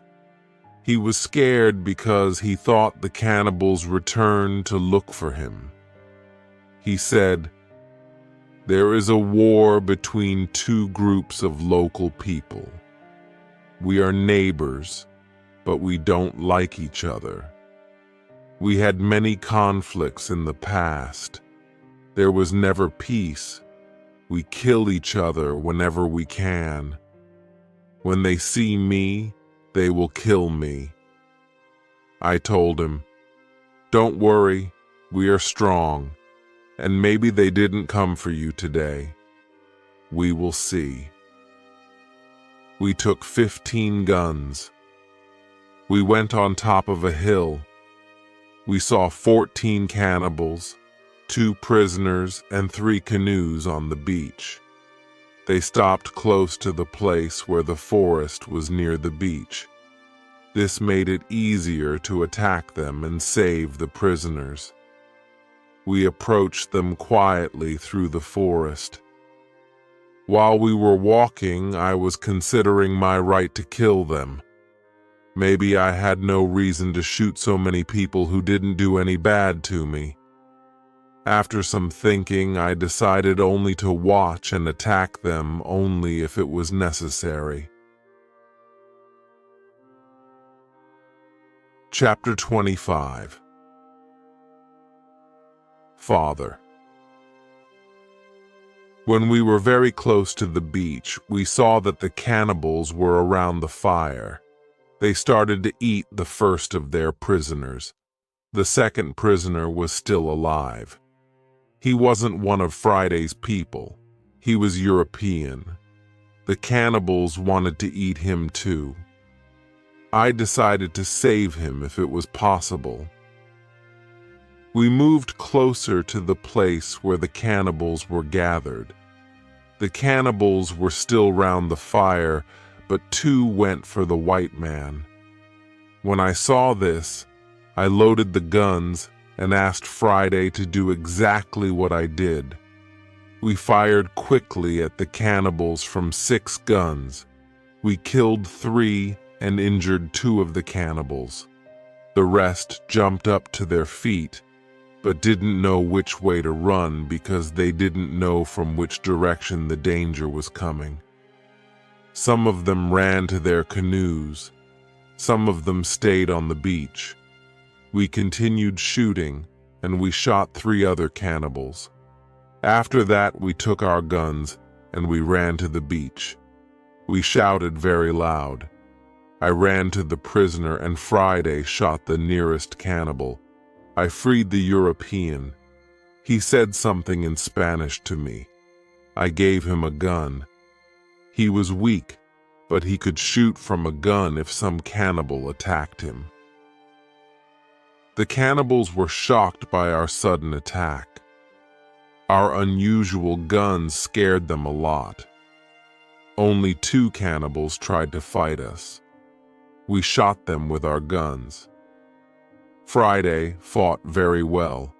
He quickly killed 1 cannibal who was injured. The second injured cannibal ran into the forest.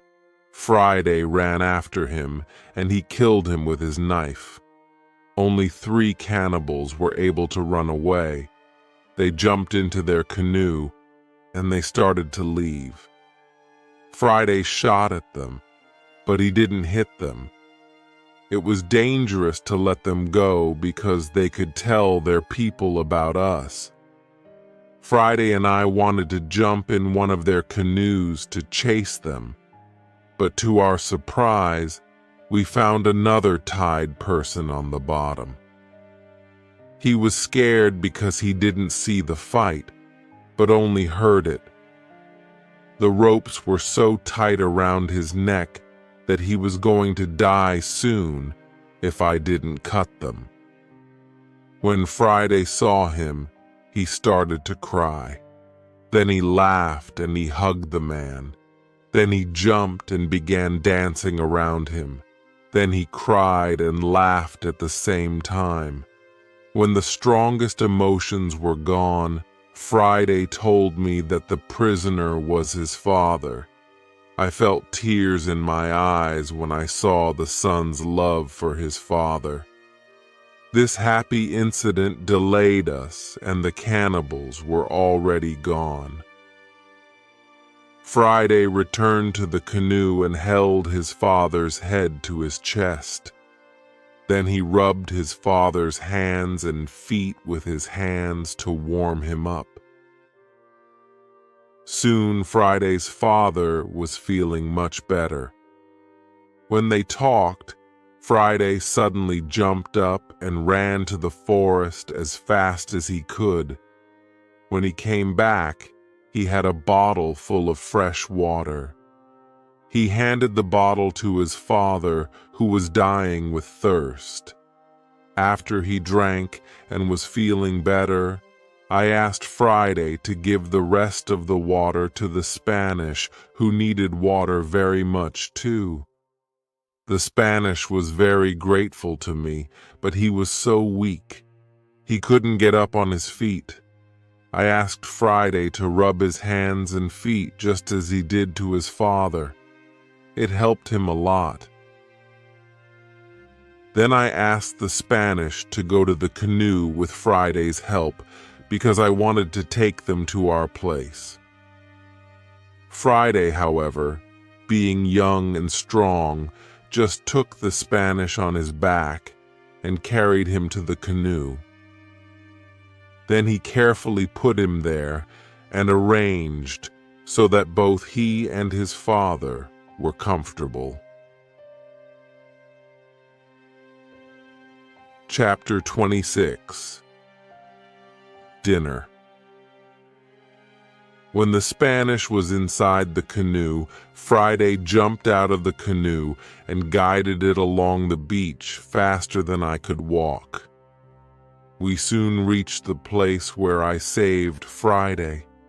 Friday helped our new guests out of the canoe, but they weren't able to walk. We had to carry them to our home. We had another problem when we reached the house. Friday's father and the Spanish couldn't go over the fence or climb a ladder, and I didn't want to destroy the fence.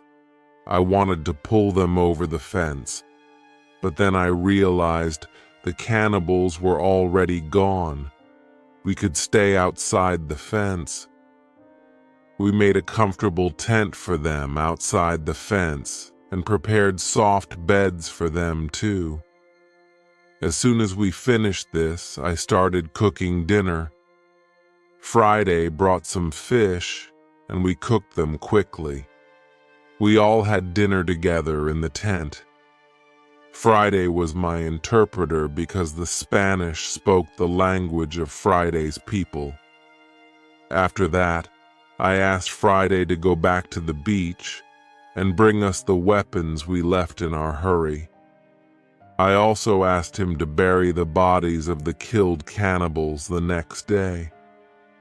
He did as I said, so later when I went to the beach, I could hardly recognize the place if it wasn't for the big tree behind which we were hidden.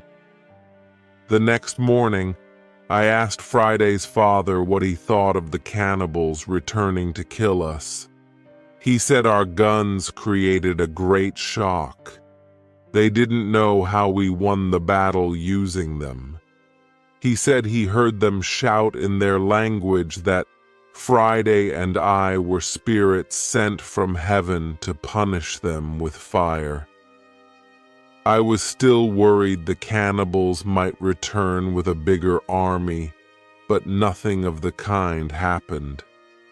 When our guests were strong enough, I began to think about the journey by sea again. I asked the Spanish about his arrival on these islands, and he said that he was on a Spanish ship going to Havana. There were 16 Europeans, Spanish and Portuguese on Friday's home island. He told me that the storm broke the ship near my island. They saved themselves in a boat.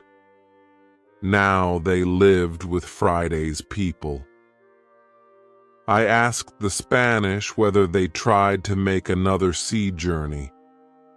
Of course they wanted to go home, but he said that they had no tools with which to build another ship.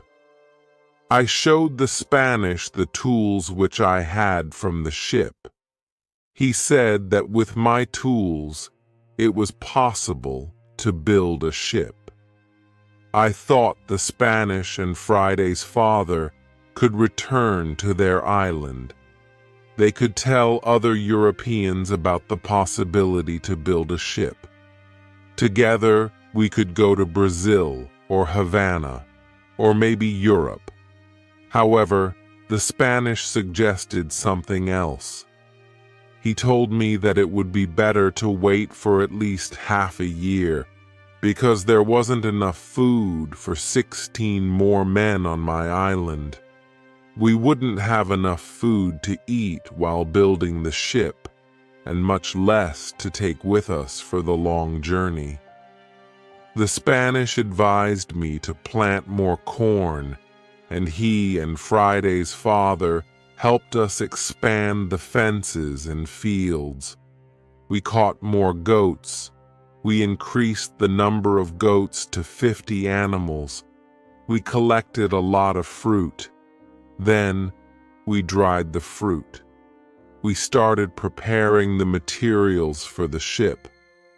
We chose a few trees, and I showed them how to cut them to form long boards. In half a year, we had a lot of food. We had so much corn that we needed more baskets and pots to store it all. We saw that the Spanish was very good at making baskets. He had a great talent. His baskets were excellent. He also used a special technique to make baskets. The technique was fast and effective. He made the baskets 3 times faster than me. I asked him to teach me his skill. I wasn't as fast as him, but I was faster than before. Chapter 27. Englishman. We put all the food in my cave. It was safe there. Then the Spanish and Friday's father could go back. They could bring the other men here. We gave them food and 4 guns in case they were attacked again. Then they took the canoe and they went away. 2 days passed since they left when something unexpected happened. I was woken up by Friday at about 6 o'clock in the morning. "Are they here?" I asked Friday. He said, "Not yet. But somebody else is here. I saw a boat." I went to the top of the nearest hill. I saw the boat. It was clear that these people weren't the friends who we expected. The boat came from a completely different direction. I could also see a ship. I knew this shape. The ship was English. I was confused. On one hand, I was happy to see Englishmen after 27 years on the island. On the other hand, I was concerned because the island was quite out of the way of any English ship. Recently, there were no storms which could have taken them here. Perhaps they were pirates or murderers and were hiding here. All this made me very cautious. Friday and I remained hiding, observing them for a while. The boat approached the beach and I counted 11 men. They were all Englishmen. 3 of the men had hands tied together. The 8 other men took them to the beach. 2 prisoners were calm, but the 3rd prisoner tried to say something. He looked very scared. He asked the men in the boat for something. On seeing this, Friday turned to me and told me that it seemed Englishmen were also eating people. I told him that they didn't have the slightest intention of eating them. Instead, I thought they were going to shoot them. After a while, I noticed this wasn't the case.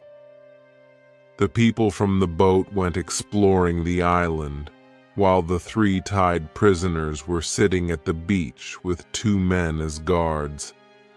They looked desperate.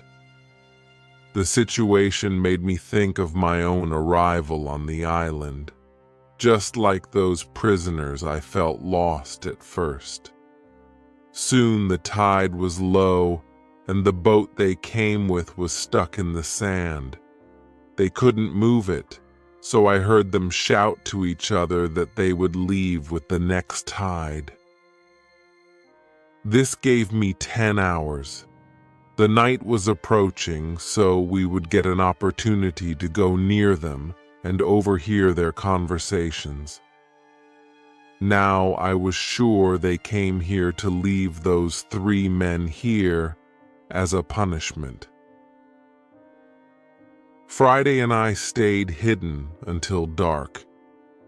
I noticed the men who stood guard were asleep, and the 3 prisoners were sitting under a tree quite close to us. It seemed to me they were also out of sight from the other sailors, so I could approach them without being seen. I went to them with Friday, following closely behind me. When we were very close to them, I spoke quietly to them. We were still hidden behind the trees, and they couldn't see us. When they heard my voice, they couldn't believe somebody spoke English to them from the dark forest. "What was that?" asked one of the men. "I heard something. I heard a tree speak," answered the other. "But it is impossible. A tree can't speak English." "Yes, you heard something, but it isn't a tree," I said quietly. "My name is Robinson Crusoe. I am an Englishman. I live on this island. I will help you if you tell me who you are." After the initial shock was over, one of them answered my questions. He was the captain of the ship, but some of the sailors started a mutiny. He, his assistant, and a passenger were taken prisoners. The other sailors were going to leave them on this island to starve to death. The captain told me that there were only 2 dangerous sailors who took control over the others in this group. If the leaders were captured, the rest would return under the command of the captain. Chapter 28. Control. I said, "I am willing to help you, but I have one condition. I want full control over the ship if we manage to get it back." The captain and the other 2 prisoners agreed, and they gave me full control over the ship and over their lives. We freed the prisoners. Then we went back to the forest. I gave them guns and we started to plan the attack. In the middle of our conversation, we noticed that the sailors who stood guard were woken up. They stood up. They shouted to 3 other men who were near to them. At that moment, we shot the guards. Then the captain spoke to the 3 other men. He told them to be loyal to him and help him get back to the ship. They agreed, and we tied them and left them on the beach. The other 3 men who heard the shots came back. They could see the situation changed. We were 5. We had a lot of guns. The situation was bad for them. They also agreed to be loyal to the captain. We tied these men too. We hid our 6 prisoners in the forest. Then I and the captain had finally time to talk to each other. I told him my story, and he was shocked. He also thanked me a lot for my help. He and his 2 friends were hungry, so we went to my house, where I showed them what I built for myself during my stay on the island. They were amazed by all the things which I had. However, we didn't have much time to explore my inventions because we had to plan how to get the ship back. There were 16 people on board, and we were only 5. First, we decided to take everything out of the boat. We thought the sailors could send another boat to the island if the men from the first boat didn't come back with the next high tide. In the morning, we heard the ship fire a gun as a signal for the boat to return. After a while, the ship fired a few times again. There was no response. Then we noticed that the sailors took another boat and went to the beach. Through my telescope, I could see 8 men rowing, and they were all armed. We could observe the boat approach us, and the captain recognized the sailors. He knew that 6 of them were still faithful to him, but there was also the man who started the mutiny.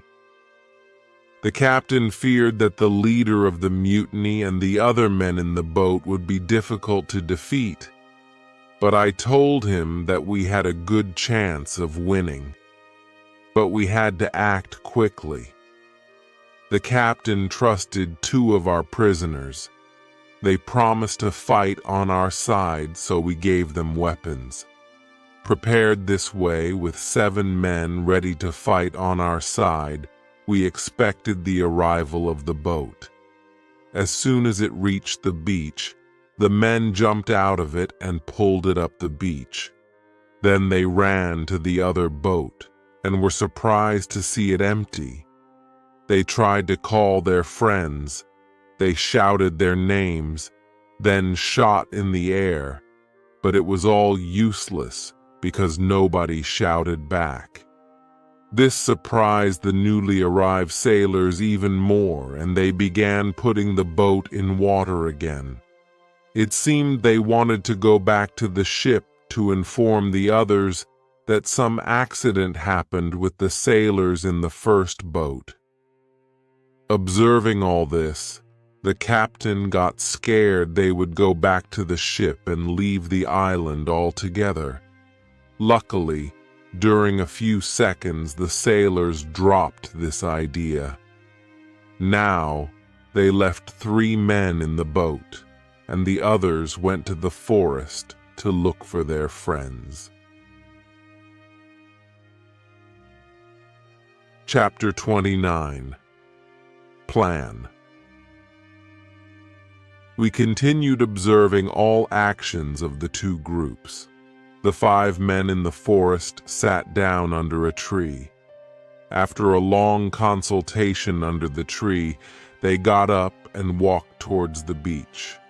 They probably gave up looking for their friend, and we had to act quickly before they reached their boat. I had a plan. I told the assistant to go with Friday more to the center of the island and shout at the sailors. When the sailors heard this, they shouted back. Then they started going in the direction of the voice. Friday and the assistant continued shouting back. They started to take the sailors to the opposite side of the island. This strategy worked as I planned. The 5 men were soon very far from the beach. This was very good for us. We went to the 3 men in the boat. We explained the situation to them. They decided not to fight us. They became our prisoners too. Meanwhile, Friday and the captain's assistant returned. They led the others so far away that they wouldn't return sooner than in 2 hours. We hid and waited for them. When they returned, they were very tired. When the sailors came to the boat, they were amazed to find it empty. They started calling their friend, but again, there was no response. After a while, the leader of the mutiny and 2 others separated from the rest and walked towards the forest where we were hiding. The captain and Friday attacked them as soon as they were closer to us and away from the group. The leader was killed on the spot, a second man was injured, and the third one ran back. Then we all emerged from the forest and we ran to the boat. The captain spoke to sailors. He asked them to give up. When the sailors understood the situation, they dropped their weapons quickly. We decided to tie the prisoners, but we didn't tie all of them. The captain trusted 3 of the men. We didn't tie these 3 men. Now, we were 10 men. We started to plan how to get the ship. After some discussion, we knew what to do. Friday and I stayed on the island. We had to watch the prisoners. The captain, his assistant, and the passenger took the clothes of some of the prisoners. They wanted to look like them. Then the captain and his sailors took the boat. They went to the ship.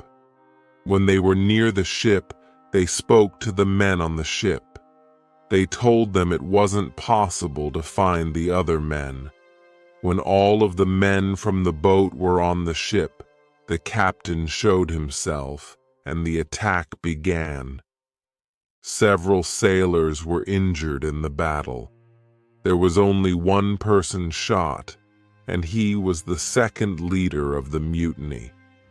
As soon as the captain regained possession of the ship, he ordered 7 guns to be fired, which was the signal we agreed on. I was happy to hear those shots. Soon the captain went back to the island. We hugged each other. He told me that the ship was now under my control. I was so happy. I started crying so much that I wasn't able to speak. After I calmed down a little, the captain ordered his men to bring a lot of food from the ship to the island. We were going to have a nice meal to celebrate our victory and my departure from the island. There was expensive wine, excellent tobacco, pork, beef, and peas. There were biscuits for dessert. I was very happy to taste all those things again. The captain gave me clean clothes. I didn't wear clothes for a long time. The clothes were very light. They were a little uncomfortable first, but it was soon fine. When the meal was over and I had clean clothes again, the captain and I had to discuss what to do with the 5 prisoners who the captain didn't trust. The men were really horrible. He even feared taking them on board the ship in chains. I suggested discussing the matter with them and seeing if, perhaps, they would choose to stay on the island instead of going back to England where they faced death for mutiny. We met the prisoners and explained the new situation to them. They had to choose between a death sentence in England and a life on the island, and they went for the second option. We put them in the cave. The cave was now the prison. I told them to wait for more orders. Chapter 30.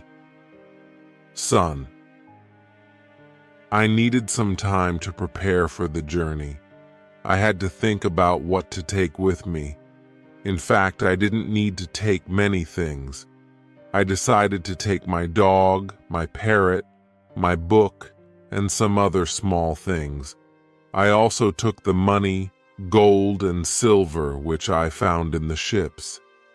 They were finally useful to me. I met with the prisoners one more time. I showed them my corn and my domestic animals and told them what I discovered and what I built on the island. Then I went on board the ship. We left the island on the 19th of December, 1686.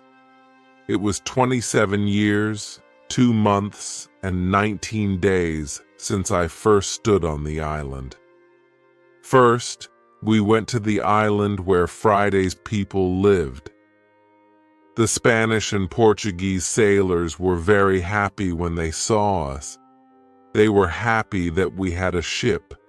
Now we didn't have to build a new ship. We could go to Europe. My dog was very happy too. When he saw one of the Spanish sailors, he ran to him very quickly. He jumped on him. He was extremely happy. The Spanish sailor was his owner.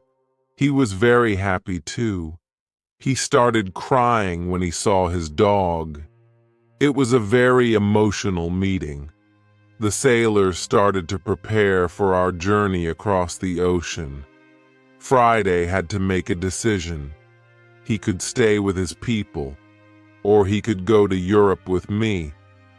He needed some time to think about it. We stayed on the island one night. In the morning, I asked Friday if he made a decision. He told me that he wanted to go with me to Europe. He prepared everything for the journey. We were ready to go. We started our journey.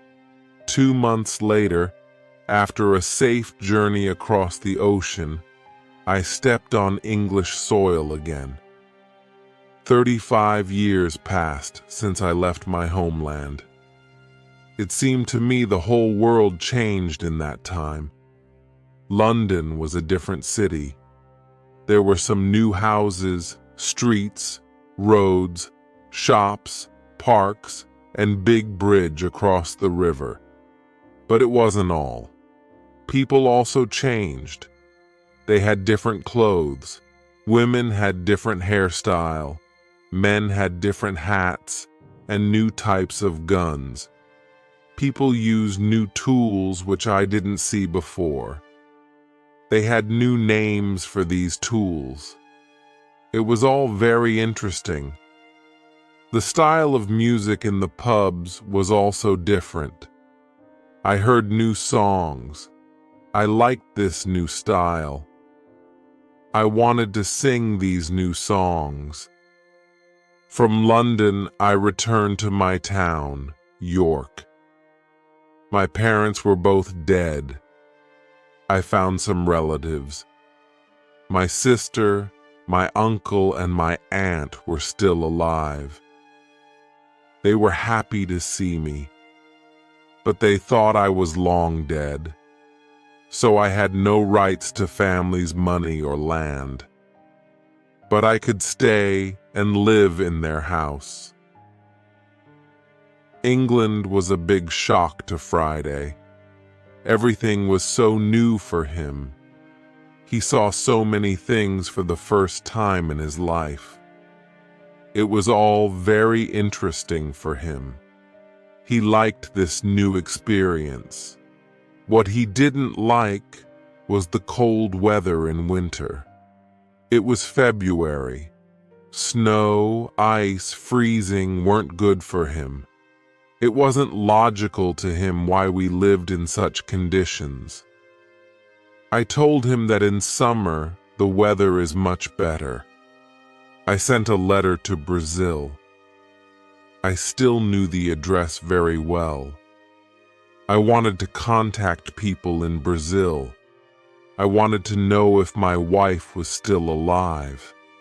I wanted to know if my plantation still existed. But I didn't know what to expect. The connection was broken many years ago. In May, I got a letter and some packets from my wife. She wrote, she waited 10 years for me. Then she stopped believing I was alive. She married again and she had a family. But her new husband died 2 years ago.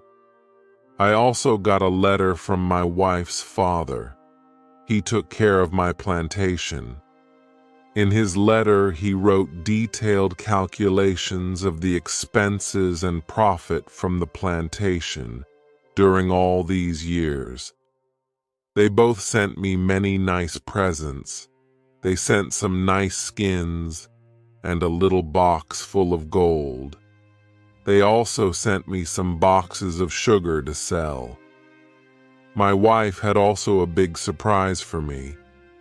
She wrote that I had a son. It was great news. He was born 8 months after I left Brazil. He was now a big man and he wanted to meet me.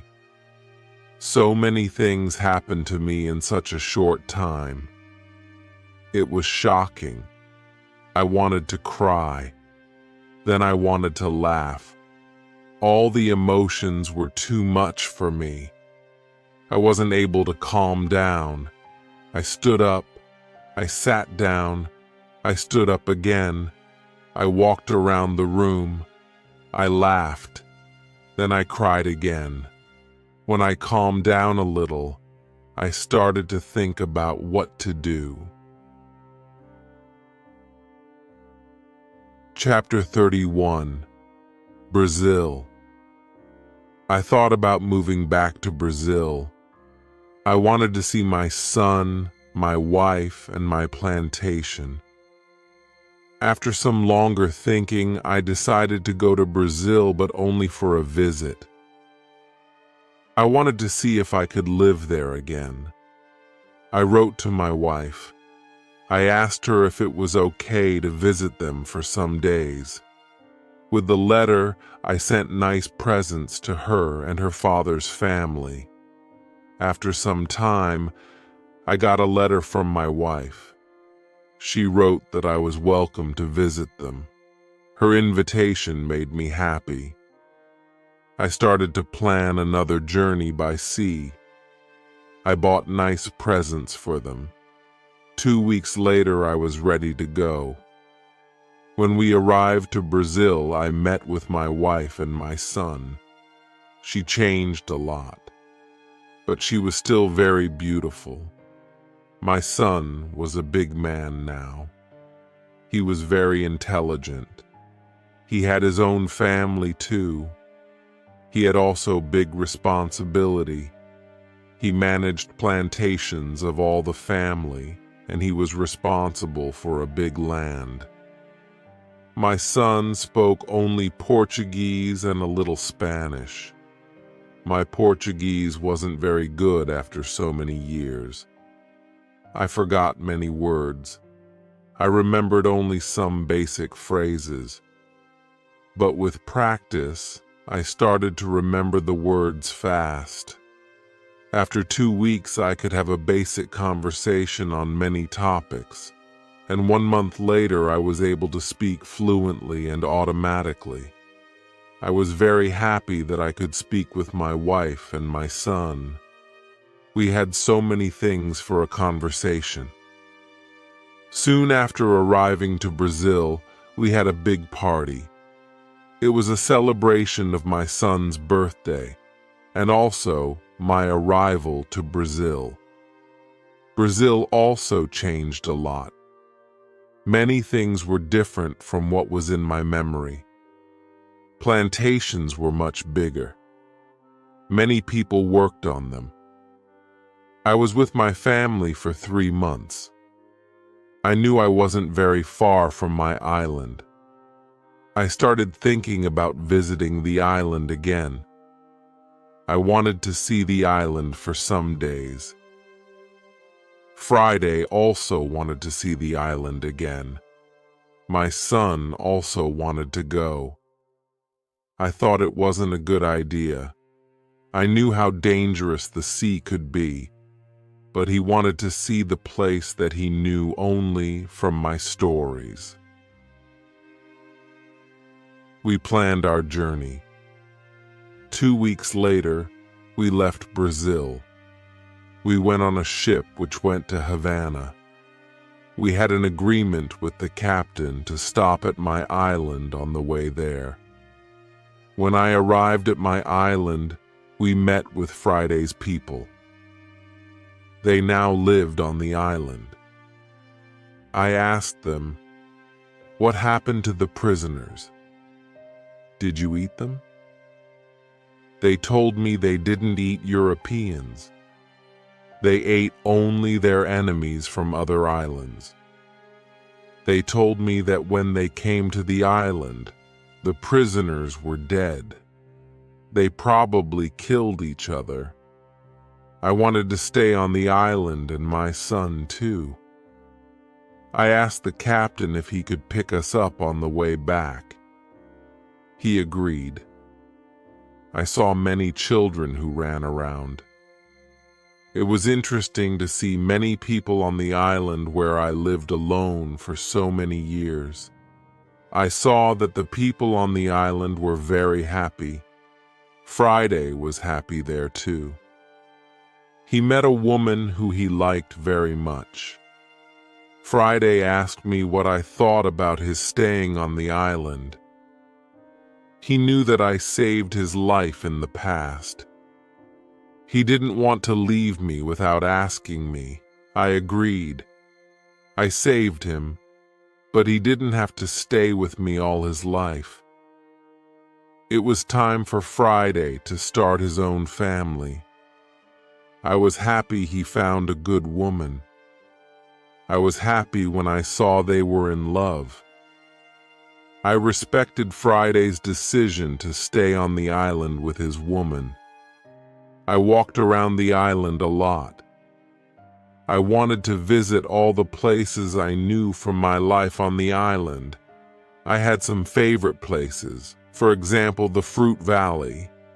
I spent a lot of time there. I liked this place very much. My son liked the island too. He often walked around the island with me. I told him many other stories about my life here. We stayed on the island for 20 days. Then the ship from Havana came.